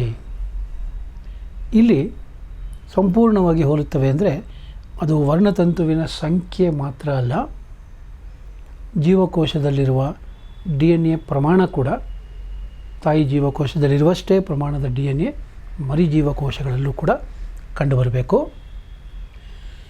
ಈ ಡಿಪ್ಲಾಯ್ಡ್ ದ್ವಿಗುಣಿತ ಜೀವಕೋಶದಲ್ಲಿ ಒಟ್ಟು X ಅಮೌಂಟ್ ಆಫ್ DNA ಇದೆ ಅಂತ ಅಂದ್ಕೊಳ್ಳೋಣ. ಅದರಲ್ಲಿರುವ DNA ಪ್ರಮಾಣ ಒಟ್ಟು X ಅಂದ್ಕೊಳ್ಳೋಣ. ಈ ಮರಿ ಜೀವಕೋಶಗಳಲ್ಲಿಯೂ ಕೂಡ ಪ್ರತಿಯೊಂದರಲ್ಲೂ ಕೂಡ X ಮತ್ತು X ಇರಲೇಬೇಕು. ದ್ವಿಗುಣಿತ ಸಂಖ್ಯೆಯ ವರ್ಣತಂತುಗಳು ಮತ್ತು X ಪ್ರಮಾಣದ DNA ಇರಲೇಬೇಕು. ಹಾಗಾಗಿ ಈ X amount of DNA 2X ಆಗಲೇಬೇಕು. 2X ಆದಾಗ ಮಾತ್ರ ಈ ಮರಿ ಜೀವಕೋಶಕ್ಕೆ X, ಈ ಮರಿ ಜೀವಕೋಶಕ್ಕೆ X ಅಮೌಂಟ್ ಆಫ್ DNA ಬರೋದಕ್ಕೆ ಸಾಧ್ಯ. ಸೊ ಈ ಒಂದು ಪ್ರಕ್ರಿಯೆ, ಜೀವಕೋಶ ವಿಭಜನೆಯ ಮುನ್ನ X ಅಮೌಂಟ್ ಆಫ್ DNA ಏನಿದೆ ಅದು ದುಪ್ಪಟ್ಟಾಗುವ ಪ್ರಕ್ರಿಯೆ ಏನಿದೆ ಆ ಪ್ರಕ್ರಿಯೆಯನ್ನು ರೆಪ್ಲಿಕೇಷನ್, ಸ್ವಪ್ರತೀಕರಣ ಅಂತ ಕರೆಯಲಾಗುತ್ತೆ. ಡಿ ಎನ್ ಎ ರೆಪ್ಲಿಕೇಷನ್ ಪ್ರಕ್ರಿಯೆಯನ್ನು ಸೆಮಿ ಕನ್ಸರ್ವೇಟಿವ್ ಟೈಪ್ ಅಂತ ಕರೆಯಲಾಗುತ್ತೆ. ಯಾಕೆ ಇದನ್ನು ಸೆಮಿ ಕನ್ಸರ್ವೇಟಿವ್ ಟೈಪ್ ಅಂತ ಕರೆಯಲಾಗುತ್ತೆ ಅಂತಂದರೆ, ಪ್ರತಿ ಬಾರಿ ಡಿ ಎನ್ ಎ ಸ್ವಪ್ರತೀಕರಣ ಕ್ರಿಯೆಗೆ ಒಳಗಾದಾಗ 50% of the parent molecule is retained. ಪೋಷಕ ಡಿ ಎನ್ ಎ ಅಣುವಿನ ಅರ್ಧ ಭಾಗ ಹಾಗೆ ಉಳ್ಕೊಳ್ಳುತ್ತೆ, ಇನ್ನರ್ಧ ಭಾಗ ಹೊಸದಾಗಿ ಸೃಷ್ಟಿಯಾಗುತ್ತೆ, ಸಂಶ್ಲೇಷಣೆ ಆಗುತ್ತೆ. ಸೊ ಬರುವಂಥ ಮರಿ ಅಣುವಿನಲ್ಲಿ, ಡಿ ಎನ್ ಎ ಮರಿ ಅಣುವಿನಲ್ಲಿ 50% ಪೋಷಕ ಅಣು ಇದ್ದರೆ ಇನ್ನುಳಿದ 50% ಹೊಸದಾಗಿ ಸಂಶ್ಲೇಷಣೆ ಆಗಿರುತ್ತೆ. ಇದು ಡಿ ಎನ್ ಎ ಅಣು ಅಂತ ಅಂದ್ಕೊಳ್ಳಿ. ಪ್ರತೀಕರಣ ಪ್ರಾರಂಭವಾದಾಗ ಹೈಡ್ರೋಜನ್ ಬಂಧಗಳೆಲ್ಲ ಅಳಿಸಿ ಹೋಗಿ ಈ ಎರಡು ಪಾಲಿನ್ಯೂಕ್ಲಿಟೈಡ್ ಚೈನ್ಗಳು ಬೇರೆ ಬೇರೆ ಆಗ್ತವೆ. ಇದು 3'5' ಚೈನ್, ಇದು 5'3' ಚೈನ್. ಈ 3'5' ಚೈನ್ಗೆ ಪೂರಕವಾದಂಥ 5'3' ಚೈನ್ ಹೊಸದಾಗಿ ಸಂಶ್ಲೇಷಣೆಯಾಗುತ್ತೆ. ಅದೇ ರೀತಿ ಈ 5'3' ಸೆಪರೇಟ್ ಆಗಿರೋ ಚೈನ್ ಏನಿದೆ ಅದಕ್ಕೆ ಪೂರಕವಾಗಿ 3'5' ಚೈನು ಹೊಸದಾಗಿ ಸಂಶ್ಲೇಷಣೆ ಆಗುತ್ತೆ. ಹಾಗಾಗಿ ಈ ಎರಡು ಮರಿ ಜೀವಕೋಶಗಳಿಗೆ ಬಂದಿರುವ ಡಿ ಎನ್ ಎ ಏನಿದೆ ಇದರಲ್ಲಿ 50% ಪೇರೆಂಟ್ ಮಾಲಿಕ್ಯೂಲ್ ಇದ್ದರೆ 50% ಹೊಸದಾಗಿ ಸೃಷ್ಟಿಯಾಗಿರುತ್ತೆ. ಅದಕ್ಕೋಸ್ಕರ ಈ ಒಂದು ಪ್ರಕ್ರಿಯೆಯನ್ನು semi conservative type of replication ಅಂತ ಕರೆಯಲಾಗುತ್ತೆ. ಇನ್ನೊಂದು ವಿಶೇಷ ಏನು ಅಂತಂದರೆ, ಡಿ ಎನ್ ಎ ಸ್ವಪ್ರತೀಕರಣ ಕ್ರಿಯೆ ಅತ್ಯಂತ ನಿರ್ದಿಷ್ಟವಾಗಿ ನಡೆಯುವಂಥ, ಸಮರ್ಪಕವಾಗಿ ನಡೆಯುವಂಥ ಒಂದು ಪ್ರಕ್ರಿಯೆ. ಇಲ್ಲಿ ಯಾವುದೇ ತಪ್ಪುಗಳಿಗೆ ಅವಕಾಶ ಇಲ್ಲ, ಸಾಮಾನ್ಯವಾಗಿ ಇಲ್ಲ. ಬಿಲಿಯನ್ ಗಟ್ಟಲೆ ರೆಪ್ಲಿಕೇಷನ್ಗಳಲ್ಲಿ ಎಲ್ಲೋ ಕೆಲವು ಸಂದರ್ಭಗಳಲ್ಲಿ ಮಾತ್ರ ಸಣ್ಣ ಪುಟ್ಟ ತಪ್ಪುಗಳಾಗಬಹುದು. ಅಂಥ ಸಂದರ್ಭದಲ್ಲಿ ಆ ತಪ್ಪುಗಳನ್ನು ಸರಿಪಡಿಸಿಕೊಳ್ಳುವ ಒಂದು ಪ್ರಕ್ರಿಯೆ ಕೂಡ ಡಿ ಎನ್ ಎ ಸ್ವಪ್ರತೀಕರಣದಲ್ಲಿ ಗಮನಿಸಬಹುದು. ನಾವಿಲ್ಲಿ ನೋಡಿರೋ ಹಾಗೆ ಸ್ವಪ್ರತೀಕರಣ ಆಗಬೇಕಾದ್ರೆ ಡಿ ಎನ್ ಎನ 2 ಪಾಲಿನ್ಯೂಕ್ಲಿಟೈಡ್ ಸರಪಳಿಗಳು ಬೇರೆ ಬೇರೆ ಆಗಬೇಕು. ಈ ಬೇರೆ ಬೇರೆ ಆಗುವ ಪ್ರಕ್ರಿಯೆಗೆ ಒಂದು ಕಿಣ್ವ ಕಾರಣವಾಗುತ್ತೆ. ಆ ಕಿಣ್ವವನ್ನು ಡಿ ಎನ್ ಎ ಹೆಲಿಕೇಸ್ ಅಥವಾ ಡಿ ಎನ್ ಎ ಅನ್ವೈಂಡೇಸ್ ಅಂತ ಕರೆಯಲಾಗುತ್ತೆ. ಇಲ್ಲಿ ಈ ಎರಡು ಚೈನ್ಗಳು ಬೇರೆ ಬೇರೆ ಆಗುವ ಪ್ರಕ್ರಿಯೆ ಏನಿದೆ ಅದು ಡಿ ಎನ್ ಎನ ಯಾವುದೋ ಒಂದು ತುದಿಯಲ್ಲಿ ಪ್ರಾರಂಭವಾಗಿ ಕ್ರಮೇಣ ಇನ್ನೊಂದು ತುದಿಗೆ ಹೋಗ್ಬೋದು. ಇದನ್ನು ನಾವು ಪ್ರೊಕ್ಯಾರಿಯೋಟ್ ಜೀವಕೋಶಗಳಲ್ಲಿ ನೋಡ್ಬೋದು. ಅಥವಾ 2 ಪಾಲಿನ್ಯೂಕ್ಲಿಟೈಡ್ ಚೈನ್ಗಳು ಹಲವಾರು ಕಡೆ ಒಟ್ಟಿಗೆ ಬೇರೆ ಬೇರೆ ಆಗುವ ಸಾಧ್ಯತೆಯೂ ಇದೆ. ಇದನ್ನು ಯೂಕ್ಯಾರಿಯೋಟಿಕ್ ಜೀವಕೋಶಗಳಲ್ಲಿ ನೋಡ್ಬೋದು. ಸೊ ಪ್ರೊಕ್ಯಾರಿಯೋಟಿಕ್ ಜೀವಕೋಶಗಳಲ್ಲಿ ಅನ್ವೈಂಡಿಂಗ್ ಒಂದು ಜಾಗದಲ್ಲಿ ಪ್ರಾರಂಭವಾಗುತ್ತೆ. ಯೂಕ್ಯಾರಿಯೋಟಿಕ್ ಜೀವಕೋಶಗಳಲ್ಲಿ ಅನ್ವೈಂಡಿಂಗ್ ಒಟ್ಟಿಗೆ ಹಲವಾರು ಕಡೆ ಪ್ರಾರಂಭವಾಗುತ್ತೆ. ಈ ಒಂದು ಪ್ರಾರಂಭವನ್ನು ಆರಿಜಿನ್ ಆಫ್ ರೆಪ್ಲಿಕೇಷನ್ ಅಂತ ಕರೆಯಲಾಗುತ್ತೆ. ORI ಅಂತ ಅಬ್ರಿವೇಟ್ ಮಾಡಲಾಗುತ್ತೆ. ಸೊ ಪ್ರೊಕ್ಯಾರಿಯೋಟ್ಗಳಲ್ಲಿ ಒಂದೇ ಒಂದು ORI ಕಂಡುಬಂದರೆ ಯೂಕ್ಯಾರಿಯೋಟ್ನ ಡಿ ಎನ್ ಎನಲ್ಲಿ ಅನೇಕ ORIಗಳು ಕಂಡುಬರ್ತವೆ. ಸೊ ಇದನ್ನು ಗಮನದಲ್ಲಿಟ್ಕೊಂಡು ಈ ಸ್ವಪ್ರತೀಕರಣ ಕ್ರಿಯೆ ಹೇಗಾಗುತ್ತೆ ಅನ್ನೋದನ್ನು ಈಗ ಗಮನಿಸೋಣ. ಸ್ವಪ್ರತೀಕರಣ ಕ್ರಿಯೆ ಹೇಗೆ ನಡೆಯುತ್ತೆ ಅನ್ನೋದನ್ನು ಈಗ ಗಮನಿಸೋಣ. ಇದು ಒಂದು DNA ಅಣುವಿನ ಒಂದು ಭಾಗ. 5 ಪ್ರೈಮ್ 3 ಪ್ರೈಮ್ ಡೈರೆಕ್ಷನ್ನಲ್ಲಿರುವಂಥ ಒಂದು ಸರಪಳಿ, 3 ಪ್ರೈಮ್ 5 ಪ್ರೈಮ್ ಡೈರೆಕ್ಷನ್ನಲ್ಲಿರುವಂಥ ಇನ್ನೊಂದು ಸರಪಳಿ, ಇದು ಅವರ ಮಧ್ಯೆ ಇರುವಂಥ ನೈಟ್ರೋಜನ್ ಬೇಸ್ಗಳು. ರೆಪ್ಲಿಕೇಶನ್ ಯಾವಾಗಲೂ ಕೂಡ 5' 3' ಡೈರೆಕ್ಷನ್ನಲ್ಲೇ ನಡೆಯುವಂಥ ಪ್ರಕ್ರಿಯೆ. ಈ ಒಂದು ನಾವಾಗಲೇ ಗಮನಿಸಿದಾಗೆ ರೆಪ್ಲಿಕೇಶನ್ ಪ್ರಾರಂಭವಾಗುವ ಒಂದು ಜಾಗ ಏನಿದೆ ಅದನ್ನು ORI, ಆರಿಜಿನ್ ಆಫ್ ರೆಪ್ಲಿಕೇಶನ್ ಅಂತ ಕರಿತೀವಿ. ಒಂದೇ ಒಂದು ORI ಇರ್ಬೋದು ಅಥವಾ ಒಂದು DNA ಅಣುವಿನಲ್ಲಿ ಹಲವಾರು ORIಗಳಿರ್ಬೋದು. ಪ್ರೋಕ್ಯಾರಿಯೋಟ್ಗಳಲ್ಲಿ ಒಂದೇ ಒಂದು ORI ಇರುತ್ತೆ. ಯುಕ್ಯಾರಿಯೋಟ್ DNAನಲ್ಲಿ ಹಲವಾರು ORIಗಳು ಕಂಡುಬರ್ತವೆ. ಆ ORI ಜಾಗದಲ್ಲಿ DNA ಅನ್ವೈಂಡೇಸ್ ಅನ್ನುವಂಥ ಕಿಣ್ವದ ಸಹಾಯದಿಂದ DNA ಅಣುವಿನ 2 ಪಾಲಿನ್ಯೂಕ್ಲಿಯೋಟೈಡ್ ಚೈನ್ಗಳು ಬೇರೆ ಬೇರೆ ಆಗ್ತವೆ. ಸೊ ORIನಲ್ಲಿ 2 ಚೈನ್ಗಳು ಬೇರೆ ಬೇರೆ ಆಗ್ತವೆ. ಆ ಬೇರೆ ಬೇರೆ ಆಗಿರುವ ಚೈನ್ಗಳಲ್ಲಿ ಎಲ್ಲ ನೈಟ್ರೋಜನ್ ಬೇಸ್ಗಳೀಗ ಮುಕ್ತವಾಗಿವೆ. ಹೈಡ್ರೋಜನ್ ಬಂಧ ಎಲ್ಲ ನಿರ್ನಾಮ ಆಗಿದೆ. ಸೊ ಇದನ್ನು a small piece of RNA is synthesised at ORI.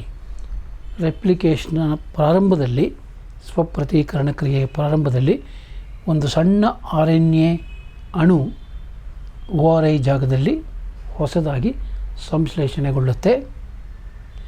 ಅದನ್ನು RNA ಪ್ರೈಮರ್ ಅಂತ ಕರೆಯಲಾಗುತ್ತೆ. RNA ಪ್ರೈಮರ್ ಅಂತ ಕರೆಯಲಾಗುತ್ತೆ. ಈ ಒಂದು RNA ಅಣುವಿನ ಸಂಶ್ಲೇಷಣೆಗೆ ಒಂದು ಕಿಣ್ವ ಬೇಕು. ಆ ಕಿಣ್ವದ ಹೆಸರು RNA ಪ್ರೈಮೇಸ್ ಅಂತ. RNA ಪ್ರೈಮೇಸ್ ಅಂತ. ಸೊ ಇದು RNA ಪ್ರೈಮರ್.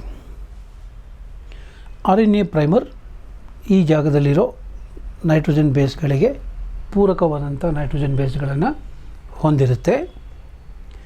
ಈ RNA ಪ್ರೈಮರ್ ಹೊಸ DNA ಸರಪಳಿಯ ಸಂಶ್ಲೇಷಣೆಯನ್ನು ಪ್ರಾರಂಭಿಸುತ್ತೆ. Initiates the formation of a new chain in the 5 prime 3 prime direction.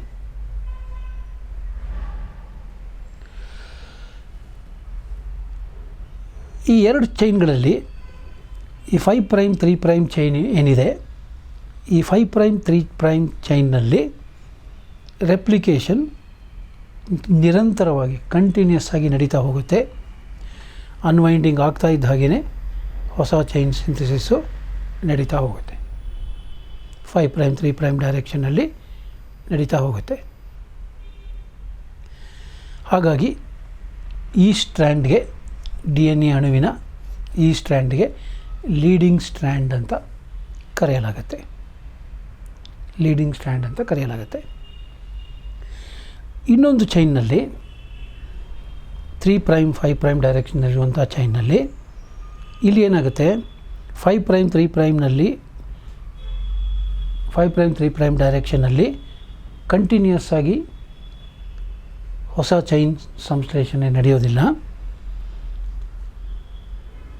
ಯಾಕೆಂದರೆ ಇಲ್ಲಿ 3 ಪ್ರೈಮ್ ಶುರುವಾದರೆ ಇಲ್ಲಿ 5 ಪ್ರೈಮ್. ಸೊ 5 ಪ್ರೈಮ್ 3 ಪ್ರೈಮ್ ಇದೊಂದು ಸಪ್ರೇಟ್ ಆಗಬೇಕು, ಇಲ್ಲೊಂದು ಸಪ್ರೇಟ್ ಆಗಬೇಕು. ಅನ್ವೈಂಡಿಂಗ್ ಆಗ್ತಿದ್ದಾಗೇ ತಿರ್ಗಾ ಇಲ್ಲೊಂದು ಸಪ್ರೇಟ್ ಆಗಬೇಕು, ಇಲ್ಲೊಂದು ಸಪ್ರೇಟ್ ಆಗಬೇಕು.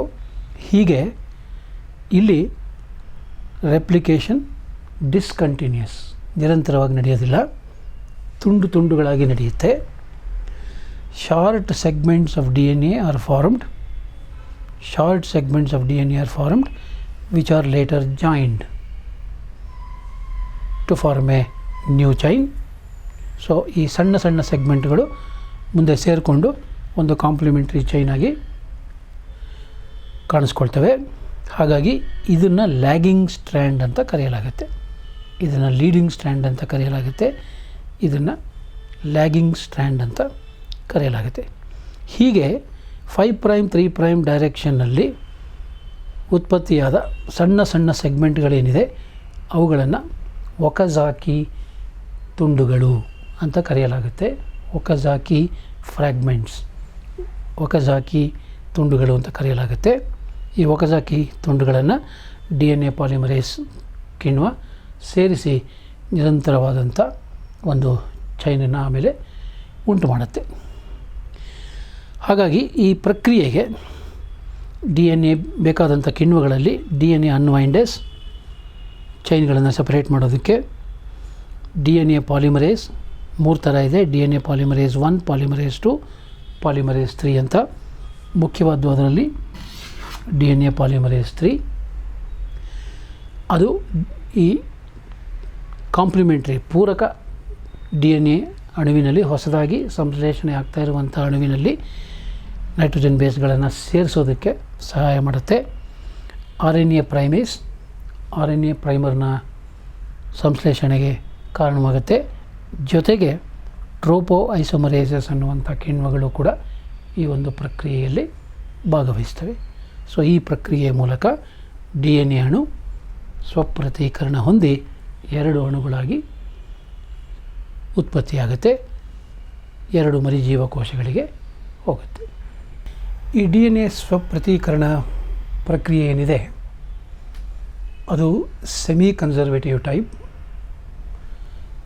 ಈ ಕ್ರಿಯೆಯಲ್ಲಿ 50% of the parent DNA is retained and other 50% is newly synthesised ಅನ್ನೋದನ್ನು ನಾವು ಗಮನಿಸಿದ್ವಿ. ಇದನ್ನು ಪ್ರಾಯೋಗಿಕವಾಗಿ ಮುಂದೆ ಅನೇಕ ವಿಜ್ಞಾನಿಗಳು ಸಿದ್ಧಪಡಿಸಿದರು. ಮೊದಲನೇದಾಗಿ ಮೆಸೆಲ್ಸನ್ ಆ್ಯಂಡ್ ಸ್ಟಾಹೆಲ್ ಅನ್ನುವಂಥ 2 ವಿಜ್ಞಾನಿಗಳು 1958ರಲ್ಲಿ ಈ ಒಂದು ಸಿದ್ಧಾಂತಕ್ಕೆ ಒಂದು ಪ್ರಾಯೋಗಿಕವಾದಂಥ ಸಾಕ್ಷ್ಯವನ್ನು ಕೊಟ್ಟರು. ಅವರು ಎಸ್ಚೆರಿಷಿಯಾ ಕೊಲೈ ಬ್ಯಾಕ್ಟೀರಿಯಾಗಳನ್ನು ತಮ್ಮ ಪ್ರಯೋಗಕ್ಕೆ ಬಳಸ್ಕೊಂಡ್ರು. ಅವರು ಮಾಡಿದ್ದೇನು, ಈ ಕೊಲೈ ಬ್ಯಾಕ್ಟೀರಿಯಾನ ಒಂದು ನ್ಯೂಟ್ರಿಟಿವ್ ಮೀಡಿಯಮ್ನಲ್ಲಿ ಕಲ್ಚರ್ ಮಾಡಿದ್ರು. ಆ ನ್ಯೂಟ್ರಿಟಿವ್ ಮೀಡಿಯಮ್ನಲ್ಲಿ ಅಮೋನಿಯಂ ಕ್ಲೋರೈಡ್ ಸೊಲ್ಯೂಷನ್ ಇತ್ತು.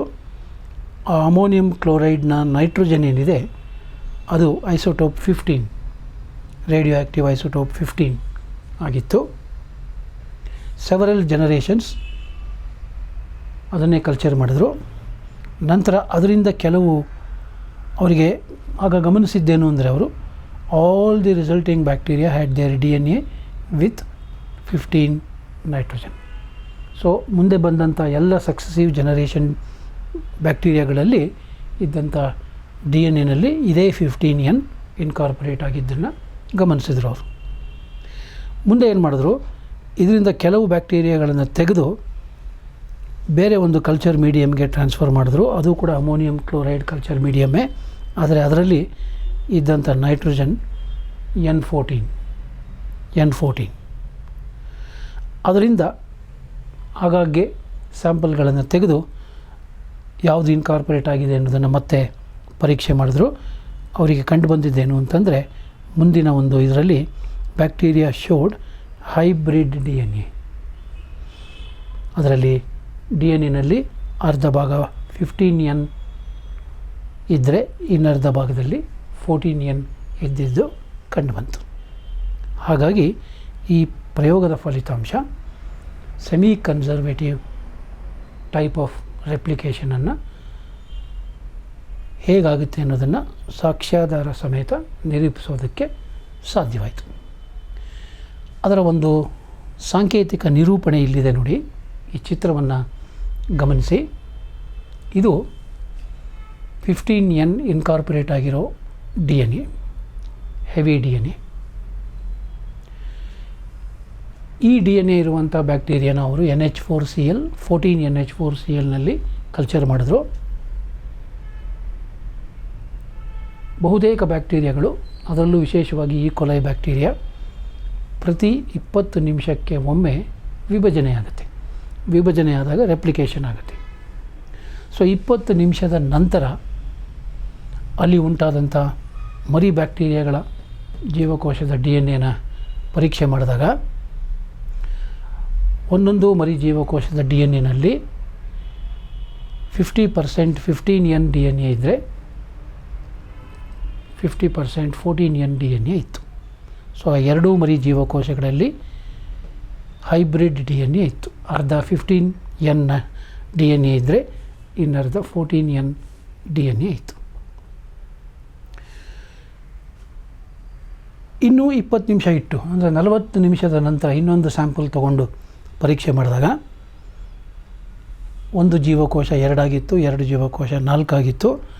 ಅವುಗಳನ್ನು ಪರೀಕ್ಷೆ ಮಾಡಿದಾಗ, ಅವುಗಳಲ್ಲಿನ DNA ಪರೀಕ್ಷೆ ಮಾಡಿದಾಗ ಒಂದರಲ್ಲಿ ಬರೀ ಲೈಟ್ DNA 14N DNA,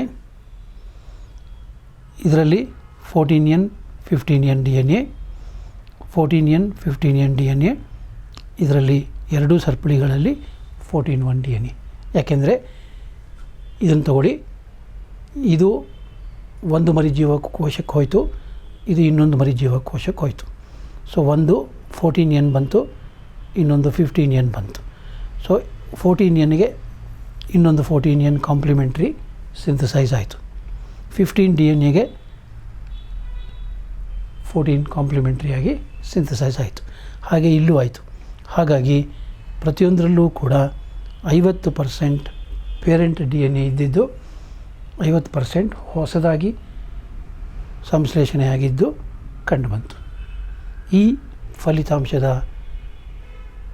ಪ್ರಮುಖ ಅಂಶ ಏನು ಅಂತಂದರೆ, ಇದು DNA ಸ್ವಪ್ರತೀಕರಣ ಸೆಮಿ ಕನ್ಸರ್ವೇಟಿವ್ ಟೈಪ್ನಲ್ಲಿ ಆಗುತ್ತೆ ಅನ್ನೋದನ್ನು ನಿಸ್ಸಂಶಯವಾಗಿ ಈ ಪ್ರಯೋಗದ ಮೂಲಕ ಮೆಸೆಲ್ಸನ್ ಮತ್ತು ಸ್ಟಾಹೆಲ್ ಅವರು ಪ್ರೂವ್ ಮಾಡಿ ತೋರಿಸಿದ್ರು.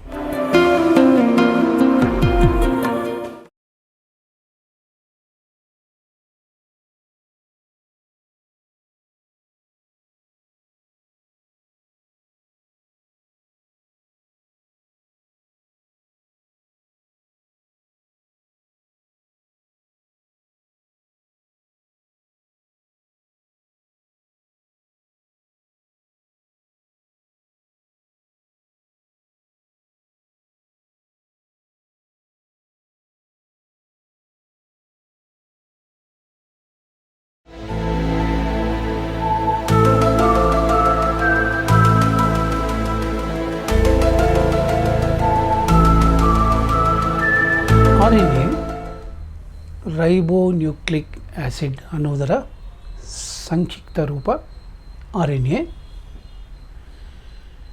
ಇದು ಕೂಡ ಒಂದು ಜೀವಕೋಶದಲ್ಲಿ ಅತ್ಯಂತ ಪ್ರಮುಖವಾದಂಥ ಒಂದು ರಾಸಾಯನಿಕ ವಸ್ತು, ಇನ್ನೊಂದು ಬಗೆಯ ನ್ಯೂಕ್ಲಿಕ್ ಆಮ್ಲ. RNA ಹೆಚ್ಚಿನ ಪ್ರಮಾಣದಲ್ಲಿ ಕೋಶದ್ರವದಲ್ಲಿ ಕಂಡುಬರುತ್ತೆ, ಸೈಟೋಪ್ಲಾಸಮ್ನಲ್ಲಿ ಕಂಡುಬರುತ್ತೆ. ಅದರ ಒಂದು ಸಣ್ಣ ಪ್ರಮಾಣ ಕೋಶ ಕೇಂದ್ರದ ಒಳಗಡೆ, ನ್ಯೂಕ್ಲಿಯಸ್ನ ಒಳಗಡೆ, ವಿಶೇಷವಾಗಿ ಕಿರುಕೋಶ ಕೇಂದ್ರ ಅಥವಾ ನ್ಯೂಕ್ಲಿಯೋಲಸ್ ಅಂತ ಏನು ಕರಿತೀವಿ ಅಲ್ಲಿ ಕಂಡುಬರುತ್ತೆ. ಕೆಲವು ವೈರಸ್ಗಳನ್ನು ಹೊರತುಪಡಿಸಿ ಉಳಿದ ಯಾವುದೇ ಜೀವಿಯಲ್ಲಿ RNA ಆನುವಂಶೀಯ ವಸ್ತುವಾಗಿ ಕೆಲಸ ಮಾಡೋದಿಲ್ಲ. ಕೇವಲ ಕೆಲವು ವೈರಸ್ಗಳಲ್ಲಿ ಮಾತ್ರ ಆನುವಂಶೀಯ ವಸ್ತುವಾಗಿ DNA ಕೆಲಸ ಮಾಡುತ್ತೆ. ಹಾಗಾದರೆ RNAನ ಜವಾಬ್ದಾರಿ ಏನು ಅಂದರೆ, RNA ಪ್ರೋಟೀನ್ ಸಂಶ್ಲೇಷಣೆಯಲ್ಲಿ ಪ್ರಮುಖ ಪಾತ್ರವನ್ನು ವಹಿಸುತ್ತದೆ. ಒಂದು ಜೀವಕೋಶಕ್ಕೆ ಅಪಾರ ಸಂಖ್ಯೆಯ ಪ್ರೋಟೀನ್ಗಳು ಬೇಕಾಗ್ತದೆ. ಅವುಗಳ ಸಂಶ್ಲೇಷಣೆಯಲ್ಲಿ DNA ನಿರ್ದೇಶನದಲ್ಲಿ RNA ಕೆಲಸ ಮಾಡುತ್ತೆ. ಈ ಒಂದು ಪ್ರಕ್ರಿಯೆಯನ್ನು ಜೀನ್ ಎಕ್ಸ್ಪ್ರೆಷನ್ ಅಂತ ಕರಿತೀವಿ. ಅದರ ಬಗ್ಗೆ ಹೆಚ್ಚಿನ ವಿವರವನ್ನು ಮುಂದೆ ತಿಳ್ಕೊಳ್ಳೋಣ.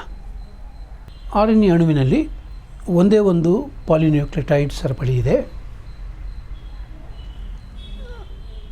ಇನ್ನೊಂದು ಮುಖ್ಯವಾದ ಅಂಶ ಅಂದರೆ sugar molecule R N A ಅಣುವಿನಲ್ಲಿರುವ ಶುಗರ್ ಮಾಲಿಕ್ಯೂಲ್, ಅದನ್ನು ರೈಬೋಸ್ ಅಂತ ಕರೆಯಲಾಗುತ್ತೆ. ಅದು ಒಂದು 5 ಕಾರ್ಬನ್ ಸಕ್ಕರೆಯ ಒಂದು ಬಗೆ, C5H10O5.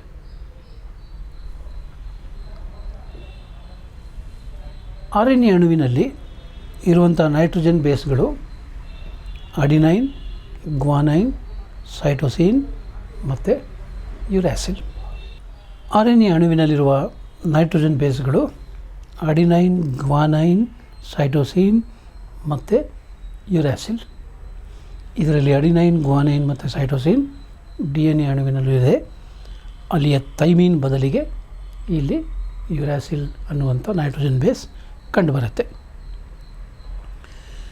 ಆರ್ ಎನ್ ಎನ ಮತ್ತೊಂದು ಪ್ರಮುಖ ಲಕ್ಷಣ ಅಂದರೆ ಇದು ಸ್ವಪ್ರತೀಕರಣ ಕ್ರಿಯೆಯನ್ನು ತೋರಿಸುವ ಸಾಮರ್ಥ್ಯ ಹೊಂದಿಲ್ಲ. ಹಾಗಾಗಿ ಪ್ರತಿ ಬಾರಿ ಆರ್ ಎನ್ ಎ DNA ಅಣುವಿನಿಂದಲೇ ಉತ್ಪತ್ತಿಯಾಗಬೇಕು. ಸ್ವಪ್ರತೀಕರಣ ಕ್ರಿಯೆ ಆರ್ ಎನ್ ಎನಲ್ಲಿ ಇಲ್ಲ. ಈ ಪ್ರಮುಖ ಲಕ್ಷಣಗಳನ್ನು ನೀವು ಆರ್ ಎನ್ ಎನ ಲಕ್ಷಣಗಳನ್ನು ನೀವು ಗಮನಿಸಿದಾಗ ನಿಮಗೆ ಗೊತ್ತಾಗುತ್ತೆ, ಈ ಪ್ರತಿಯೊಂದು ಲಕ್ಷಣದಲ್ಲಿ ಆರ್ ಎನ್ ಎ DNA ಭಿನ್ನವಾಗಿದೆ. DNA ಹೆಚ್ಚಿನ ಪ್ರಮಾಣ ನ್ಯೂಕ್ಲಿಯಸ್ನಲ್ಲಿ ಸಿಗುತ್ತೆ, ಆರ್ ಎನ್ ಎ ಹೆಚ್ಚಿನ ಪ್ರಮಾಣ ಸೈಟೋಪ್ಲಾಸಮ್ನಲ್ಲಿ ಸಿಗುತ್ತೆ. DNA ಎಲ್ಲ ಜೀವಿಗಳಲ್ಲಿ ಆನುವಂಶೀಯ ವಸ್ತುವಾಗಿ ಕೆಲಸ ಮಾಡುತ್ತೆ. ಆರ್ ಎನ್ ಎ ಯಾವುದೇ ಜೀವಿಯಲ್ಲಿ ಆನುವಂಶೀಯ ವಸ್ತುವಾಗಿ ಕೆಲಸ ಮಾಡೋದಿಲ್ಲ. ಅದು ಪ್ರೋಟೀನ್ ಸಂಶ್ಲೇಷಣೆಗೆ ಸಹಾಯ ಮಾಡುತ್ತೆ. DNA 2 ಪಾಲಿನ್ಯೂಕ್ಲಿಯೋಟೈಡ್ ಸರಪಳಿಗಳಿವೆ, ಒಂದಕ್ಕೊಂದು ಸುರುಳಿಯಾಗಿ ಸುತ್ತಕೊಂಡಿವೆ. ಇಲ್ಲಿ ಒಂದೇ ಒಂದು ಪಾಲಿನ್ಯೂಕ್ಲಿಯೋಟೈಡ್ ಸರಪಳಿ ಇದೆ. DNA sugar deoxy ribose C5H10O4, ಇಲ್ಲಿರುವಂಥ sugar ribose C5H10O5. DNA adenine, guanine, cytosine ಮತ್ತು ಥೈಮಿನ್ ಇದೆ. ಆರ್ ಎನ್ ಎನಲ್ಲಿ ಅಡಿನೈನ್, ಗ್ವಾನಿನ್, ಸೈಟೋಸಿನ್ ಮತ್ತು ಯುರಾಸಿಲ್ ಇದೆ. DNA ಅಣುವಿಗೆ ಸ್ವಪ್ರತೀಕರಣಗೊಳ್ಳುವ ಸಾಮರ್ಥ್ಯ ಇದೆ. ಆರ್ ಎನ್ ಎ ಅಣುವಿಗೆ ಸ್ವಪ್ರತೀಕರಣಗೊಳ್ಳುವ ಸಾಮರ್ಥ್ಯ ಇಲ್ಲ. ಅದು ಯಾವಾಗಲೂ DNAಯಿಂದಲೇ ಉತ್ಪಾದನೆ ಆಗುತ್ತೆ. ಜೀವಕೋಶದಲ್ಲಿ 3 ಬಗೆಯ ಆರ್ ಎನ್ ಎಗಳನ್ನು ಗುರುತಿಸ್ಬೋದು. 3 ಬಗೆಯ ಆರ್ ಎನ್ ಎಗಳನ್ನು ಗುರುತಿಸ್ಬೋದು. ಅದರಲ್ಲಿ ಒಂದು ಬಗೆಯ ಆರ್ ಎನ್ ಎ, ಅದನ್ನು ಮೆಸೆಂಜರ್ ಆರ್ ಎನ್ ಎ ಅಂತ ಕರೆಯಲಾಗುತ್ತೆ. mRNA ಅಂತ ಅಬ್ರಿವೇಟ್ ಮಾಡಲಾಗುತ್ತೆ. ಜೀವಕೋಶದಲ್ಲಿರುವ ಒಟ್ಟು ಆರ್ ಎನ್ ಎನ ಸುಮಾರು 5ರಿಂದ 10% ಮೆಸೆಂಜರ್ ಆರ್ ಎನ್ ಎ ಇರುತ್ತೆ. ಇದರಲ್ಲಿ 300ರಿಂದ 5000ವರೆಗೆ ನ್ಯೂಕ್ಲಿಯೋಟೈಡ್ಗಳ ಜೋಡಣೆ ಆಗಿರಬಹುದು. ಈ ನ್ಯೂಕ್ಲಿಯೋಟೈಡ್ಗಳ ಜೋಡಣೆಯ ಅನುಕ್ರಮಣಿಕೆ ಏನಿದೆ, ಸೀಕ್ವೆನ್ಸ್ ಏನಿದೆ, ಇದು DNA ಸಂಕೇತದಲ್ಲಿರುವ ನ್ಯೂಕ್ಲಿಯೋಟೈಡ್ಗಳ ಅನುಕ್ರಮಣಿಕೆಗೆ ಪೂರಕವಾಗಿದೆ, ಕಾಂಪ್ಲಿಮೆಂಟ್ರಿ ಆಗಿದೆ. ಅಂದರೆ ಜೀವಕೋಶದಲ್ಲಿ ಉತ್ಪತ್ತಿಯಾಗಬೇಕಾಗಿರುವ ಪ್ರತಿಯೊಂದು ಪ್ರೋಟೀನ್ ಅಣುವಿಗೆ DNA ಒಂದು ಸಂಕೇತ ಇದೆ. ಆ ಸಂಕೇತ ಒಂದು ಅನುಕ್ರಮವಾಗಿ ಜೋಡಿಸಲ್ಪಟ್ಟ ನ್ಯೂಕ್ಲಿಯೋಟೈಡ್ಗಳ ಸೀಕ್ವೆನ್ಸ್ ಆಗಿರುತ್ತೆ. ಅದಕ್ಕೆ ಪೂರಕವಾದ ಸೀಕ್ವೆನ್ಸನ್ನು mRNA ನೋಡಬಹುದು. ಈಗ ಇದೊಂದು mRNA ಅಣುವಿನ ಒಂದು ಭಾಗ ಅಂತ ಅಂದ್ಕೊಂಡ್ರೆ, ಇವೆಲ್ಲವೂ ಉದ್ದಕ್ಕೆ ಅನುಕ್ರಮವಾಗಿ ಜೋಡಣೆಯಾಗಿರುವಂಥ ನ್ಯೂಕ್ಲಿಯೋಟೈಡ್ಗಳು. ಹೀಗೆ ಅನುಕ್ರಮವಾಗಿ ಜೋಡಣೆಯಾಗಿರುವ ನ್ಯೂಕ್ಲಿಯೋಟೈಡ್ಗಳಲ್ಲಿ ಪ್ರತಿ ಮೂರು ನ್ಯೂಕ್ಲಿಯೋಟೈಡ್ಗಳ ಗುಂಪನ್ನು ಕೋಡಾನ್ ಅಂತ ಕರೆಯಲಾಗುತ್ತೆ. Every 3 successive nucleotides 1 2 3 codon 1, 4 5 6 codon 2, ಹೀಗೆ every 3 successive nucleotides represent A codon. ಈ ಪ್ರತಿಯೊಂದು ಕೋಡಾನ್ ಒಂದು ಅಮೈನೋ ಆ್ಯಸಿಡನ್ನು ಪ್ರತಿನಿಧಿಸುತ್ತೆ. ಪ್ರೋಟೀನ್ ಸಂಶ್ಲೇಷಣೆಗೆ ಬೇಕಾದಂಥ ಅಮೈನೋ ಆ್ಯಸಿಡನ್ನು ಸೂಚಿಸೋದಕ್ಕೆ ಈ 3 ನ್ಯೂಕ್ಲಿಯೋಟೈಡ್ಗಳ ಅನುಕ್ರಮ ಜೋಡಣೆ ಕಾರಣವಾಗುತ್ತೆ. ಎರಡನೇ ಬಗೆಯ ಆರ್ ಎನ್ ಎನ ಟ್ರಾನ್ಸ್ಫರ್ ಆರ್ ಎನ್ ಎ ಅಂತ ಕರೆಯಲಾಗುತ್ತೆ. ಟ್ರಾನ್ಸ್ಫರ್ ಆರ್ ಎನ್ ಎ ಅಂತ ಟಿ ಆರ್ ಎನ್ ಎ ಅಂತ ಸಂಕ್ಷಿಪ್ತ ರೂಪದಲ್ಲಿ ಹೇಳಲಾಗುತ್ತೆ. ಇದು ಜೀವಕೋಶದಲ್ಲಿರುವ ಒಟ್ಟು ಆರ್ ಎನ್ ಎನ ಸುಮಾರು 15% ಪ್ರತಿನಿಧಿಸುತ್ತೆ. ಆರ್ ಎನ್ ಎಗಳಲ್ಲೆಲ್ಲ ಅತ್ಯಂತ ಚಿಕ್ಕ ಅಣು ಅಂತ ಕರಿಬೋದು, ಯಾಕೆಂದರೆ ಇದರಲ್ಲಿ ಕೇವಲ 75ರಿಂದ 80 ನ್ಯೂಕ್ಲಿಯೋಟೈಡ್ಗಳು ಇರ್ತವೆ. ಟಿ ಆರ್ ಎನ್ ಎನ ಪ್ರಮುಖ ಕೆಲಸ ಏನು ಅಂತಂದರೆ, ಪ್ರೋಟೀನ್ ಸಂಶ್ಲೇಷಣೆಯಲ್ಲಿ ಪಾಲ್ಗೊಳ್ಳುವ ಅಮೈನೋ ಆಮ್ಲಗಳನ್ನು ಗುರುತಿಸಿ ಅವುಗಳನ್ನು ಪಿಕಪ್ ಮಾಡಿಕೊಂಡು ರೈಬೋಸೋಮ್, ಪ್ರೋಟೀನ್ ಸಿಂಥೆಸಿಸ್ ಆಗುವ ಜಾಗ ರೈಬೋಸೋಮ್ಗೆ ಕರೆದೊಯ್ಯುವ ಜವಾಬ್ದಾರಿ ಟಿ ಆರ್ ಎನ್ ಎದು. ಅದಕ್ಕೋಸ್ಕರ ಟ್ರಾನ್ಸ್ಫರ್ ಆರ್ ಎನ್ ಎ ಅಂತ ಹೆಸರು. ಅಮೈನೋ ಆ್ಯಸಿಡ್ಗಳನ್ನು ಪ್ರೋಟೀನ್ ಸಿಂಥೆಸಿಸ್ ಆಗುವ ಜಾಗಕ್ಕೆ ಕರ್ಕೊಂಡು ಹೋಗೋದ್ರಿಂದ. ಅಂದರೆ ಈ ಅಮೈನೋ ಆ್ಯಸಿಡ್ಗಳನ್ನು ಗುರುತು ಹಚ್ಚುವ ಕ್ರಿಯೆ ಏನಿದೆ ಅದು ಬಹಳ ನಿರ್ದಿಷ್ಟವಾದ್ದು. ಯಾವ ರೀತಿ ಟಿ ಆರ್ ಎನ್ ಎ ಅಲ್ಲಿಗೆ ಅವಶ್ಯಕವಾದಂಥ ಅಮೈನೋ ಆ್ಯಸಿಡ್ಗಳನ್ನು ಗುರುತು ಹಚ್ಚುತ್ತೆ ಅಂತಂದರೆ, ಅದಕ್ಕೆ ಕಾರಣ ಟಿ ಆರ್ ಎನ್ ಎ ಅಣುವಿನಲ್ಲಿ ಒಂದು ಜಾಗದಲ್ಲಿ ಆ್ಯಂಟಿಕೋಡಾನ್ ಅಂತ ಒಂದು ಕಾಂಬಿನೇಷನ್ ಆಫ್ ನೈಟ್ರೋಜನ್ ಬೇಸಸ್ ಇದೆ. ಆ್ಯಂಟಿಕೋಡಾನ್ ಒಂದು 3 ನೈಟ್ರೋಜನ್ ಬೇಸ್ಗಳ ಜೋಡಣೆಯಿಂದ ಉಂಟಾಗಿರುವಂಥ ಭಾಗ, ಅದನ್ನು ಆ್ಯಂಟಿಕೋಡಾನ್ ಅಂತ ಕರಿತೀವಿ. ಈ ಆ್ಯಂಟಿಕೋಡಾನ್ ಅನ್ನೋದು ಎಮ್ ಆರ್ ಎನ್ ಎನಲ್ಲಿ ಇರುವಂಥ ಕೋಡಾನ್ಗೆ ಪೂರಕವಾದಂಥ ನೈಟ್ರೋಜನ್ ಬೇಸನ್ನು ಹೊಂದಿರುತ್ತೆ, ಕಾಂಪ್ಲಿಮೆಂಟ್ರಿ ನೈಟ್ರೋಜನ್ ಬೇಸನ್ನು ಹೊಂದಿರುತ್ತೆ. ಸೊ ಎಮ್ ಆರ್ ಎನ್ ಎನಲ್ಲಿರುವ ಪ್ರತಿಯೊಂದು ಕೋಡಾನ್ಗೂ ಕೂಡ ಪೂರಕವಾದಂಥ ಆ್ಯಂಟಿಕೋಡಾನ್ ಟಿ ಆರ್ ಎನ್ ಎನಲ್ಲಿ, ಪ್ರತಿಯೊಂದು ಟಿ ಆರ್ ಎನ್ ಎನಲ್ಲಿ ಕಂಡುಬರುತ್ತೆ, ಬೇರೆ ಬೇರೆ ಟಿ ಆರ್ ಎನ್ ಎ ಅಣುಗಳಲ್ಲಿ. ಟಿ ಆರ್ ಎನ್ ಎ ಅಣುವಿನ ವಿಶೇಷ ಏನು ಅಂತಂದರೆ, ಅದರ ಪಾಲಿನ್ಯೂಕ್ಲಿಯೋಟೈಡ್ ಸರಪಳಿ ತನ್ನ ಸುತ್ತ ತಾನೇ ಒಂದು ಹೇರ್ಪಿನ್ನ ರೂಪದಲ್ಲಿ ಮಡಚಿಕೊಂಡಿದೆ. 1968ರಲ್ಲಿ ಹಾಲಿ ಅನ್ನುವಂಥ ಒಬ್ಬ ವಿಜ್ಞಾನಿ ಟಿ ಆರ್ ಎನ್ ಎ ಅಣುವಿನ ರಚನೆಯನ್ನು ಈ ರೀತಿ ವಿವರಿಸಿದ್ದಾರೆ. ಸೊ ಈ ರಚನೆಯ ಪ್ರಕಾರ ಇದು 5' ಎಂಡು, ಇದು 3' ಎಂಡಿನಿ. ಟಿ ಆರ್ ಎನ್ ಎ ಮಾಲಿಕ್ಯೂಲ್ನ ಪಾಲಿನ್ಯೂಕ್ಲಿಯೋಟೈಡ್ ಸರಪಳಿ ತನ್ನ ಮೇಲೆ ತಾನೇ ಹೀಗೆ ಬೆಂಡಾಗಿದೆ. ಈ ಜಾಗದಲ್ಲಿ, ಈ ಜಾಗದಲ್ಲಿ, ಈ ಜಾಗದಲ್ಲಿ ಮತ್ತು ಈ ಜಾಗದಲ್ಲಿ ಇರುವಂಥ ನೈಟ್ರೋಜನ್ ಬೇಸ್ಗಳ ನಡುವೆ ನಿರ್ದಿಷ್ಟವಾದಂಥ ಬೇಸ್ ಪೇರಿಂಗ್ ಆಗಿದೆ. ಕೆಲವು ಜಾಗಗಳಲ್ಲಿ ಈ ಬೇಸ್ ಪೇರಿಂಗ್ ಇಲ್ಲ. ಇಲ್ಲಿ ಈ 3 ಜಾಗದಲ್ಲಿ ಬೇಸ್ ಪೇರಿಂಗ್ ಇಲ್ಲ. ಅವು 3 ಲೂಪ್ಗಳ ಥರ ಕಾಣಿಸ್ಕೊಂಡಿವೆ. ಒಂದನ್ನು ಡಿ ಹೆಚ್ ಯು ಲೂಪ್ ಅಂತ ಕರೀತಾರೆ, ಇದನ್ನು ಡಿ ಹೆಚ್ ಯು ಲೂಪ್ ಅಂತ ಕರೀತಾರೆ. ಇಲ್ಲಿ ಯುರಾಸಿಲ್ ಜಾಸ್ತಿ ಇರುತ್ತೆ. ಇನ್ನೊಂದನ್ನು ಅದಕ್ಕೆ ಎದುರುಗಡೆ ಇರುವಂಥ ಲೂಪನ್ನು ಟಿ ಲೂಪ್ ಅಂತ ಕರೀತಾರೆ. ಇವೆರಡರ ಮಧ್ಯೆ ಇರುವಂಥ ಲೂಪನ್ನು ಆ್ಯಂಟಿಕೋಡಾನ್ ಲೂಪ್ ಅಂತ ಕರೀತಾರೆ. ಈ ಆ್ಯಂಟಿಕೋಡಾನ್ ಲೂಪಲ್ಲಿ 3 ನೈಟ್ರೋಜನ್ ಬೇಸ್ಗಳು ಹೊರಚಾಚಿವೆ. ಅವುಗಳ ಜೋಡಣೆಯನ್ನು, ಈ 3 ನೈಟ್ರೋಜನ್ ಬೇಸ್ಗಳ ಅನುಕ್ರಮ ಜೋಡಣೆಯನ್ನು ಆ್ಯಂಟಿಕೋಡಾನ್ ಅಂತ ಕರೆಯಲಾಗಿದೆ. ಅಂದರೆ ಈ ಒಂದೊಂದು ಆ್ಯಂಟಿಕೋಡಾನ್ ಎಮ್ ಆರ್ ಎನ್ನಲ್ಲಿರುವಂಥ ಒಂದೊಂದು ಕೋಡಾನ್ಗೆ ಪೂರಕವಾಗಿರುವಂಥದ್ದು.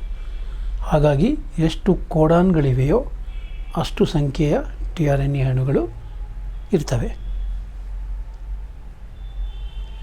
ಮೂರನೇದು ರೈಬೋಸೋಮಲ್ ಆರ್ ಎನ್ ಎ. ಇದನ್ನು ಆರ್ ಎನ್ ಎ ಅಂತ ಸಂಕ್ಷಿಪ್ತವಾಗಿ ಕರೆಯಲಾಗುತ್ತೆ. ಸುಮಾರು 75-80% ಜೀವಕೋಶದಲ್ಲಿ ಇದೇ ಆರ್ ಎನ್ ಎ ಕಂಡುಬರೋದು. 1000-1200 ನ್ಯೂಕ್ಲಿಯೋಟೈಡ್ಗಳಿರ್ಬೋದು ಇದರಲ್ಲಿ. ರೈಬೋಸೋಮಲ್ ಆರ್ ಎನ್ ಎ ಜೀವಕೋಶದಲ್ಲಿ ಎಲ್ಲೆಲ್ಲಿ ರೈಬೋಸೋಮ್ಗಳು ಕಂಡುಬರ್ತವೋ ಅಲ್ಲೆಲ್ಲ ರೈಬೋಸೋಮಲ್ ಆರ್ ಎನ್ ಎ ಕಂಡುಬರುತ್ತೆ. Always associated with ribosomes. ಹಾಗಾಗಿ ಈ ಹೆಸರು ಬಂದಿದೆ ರೈಬೋಸೋಮಲ್ ಆರ್ ಎನ್ ಎ ಅಂತ. ಟಿ ಎನ್ ಎನಲ್ಲಿ ಪ್ರತಿ ಪ್ರೋಟೀನ್ಗೆ ಒಂದು ಸಂಕೇತ ಇದೆ ಅಂತ ಹೇಳಿದೆ. ಆ ಸಂಕೇತವನ್ನು M R N A copy ಮಾಡ್ಕೊಂಡು ಬಂದು ಕೋಡಾನ್ಗಳ ರೂಪದಲ್ಲಿ ಇಟ್ಕೊಂಡಿರುತ್ತೆ. ಆ ಕೋಡಾನ್ಗಳಲ್ಲಿರುವ ಸಂಕೇತದ ಆಧಾರದ ಮೇಲೆ ಅಮೈನೋ ಆಮ್ಲಗಳನ್ನು ಜೋಡಿಸಿ ಒಂದು ಪ್ರೋಟೀನ್ ಅಣುವನ್ನು ತಯಾರಿಸುವ ಕೆಲಸ ರೈಬೋಸೋಮ್ಗಳಲ್ಲಾಗುತ್ತೆ. ಈ ಪ್ರೋಟೀನ್ ಅಣುಗಳನ್ನು ಜೋಡಿಸುವ ಕೆಲಸದಲ್ಲಿ ರೈಬೋಸೋಮಲ್ ಆರ್ ಎನ್ ಎ ಪ್ರಮುಖ ಪಾತ್ರ ವಹಿಸುತ್ತೆ. ಈ ಜಾಗಕ್ಕೆ ರೈಬೋಸೋಮ್ಗೆ ಅಮೈನೋ ಆಮ್ಲಗಳನ್ನು ತೆಗೆದುಕೊಂಡು ಬರುವ ಜವಾಬ್ದಾರಿ T R N A. So ಯಾವ ಅನುಕ್ರಮದಲ್ಲಿ ಜೋಡಿಸಬೇಕು ಅಂತ ಡಿ ಎನ್ ಎ ಹೇಳುತ್ತೆ. ಆ ಅನುಕ್ರಮವನ್ನು M R N A copy ಮಾಡಿಕೊಂಡಿದೆ ತನ್ನ ಕೋಡಾನ್ಗಳಲ್ಲಿ. ಟಿ ಆರ್ ಎನ್ ಎ ಅದಕ್ಕನುಗುಣವಾಗಿ ಆ್ಯಂಟಿ ಕೋಡಾನ್ನ ನೋಡಿಕೊಂಡು ಅಮೈನೋ ಆ್ಯಸಿಡನ್ನು ತೊಗೊಂಡು ಬರುತ್ತೆ. ಅದನ್ನು ರೈಬೋಸೋಮಲ್ ಆರ್ ಎನ್ ಎ ಜೋಡಣೆ ಮಾಡುತ್ತೆ. ಹೀಗೆ ಈ 3 ಆರ್ ಎನ್ ಎಗಳು M R N A, T R N A ಮತ್ತು ರೈಬೋಸೋಮಲ್ ಆರ್ ಎನ್ ಎ, ಈ 3 ಆರ್ ಎನ್ ಎಗಳು ಜೀನ್ ಎಕ್ಸ್ಪ್ರೆಷನ್ ಅಥವಾ ಪ್ರೋಟೀನ್ ಸಿಂಥಸಿಸ್ ಅನ್ನುವಂಥ ಕಾರ್ಯದಲ್ಲಿ ಪ್ರಮುಖ ಪಾತ್ರವನ್ನು ವಹಿಸ್ತವೆ.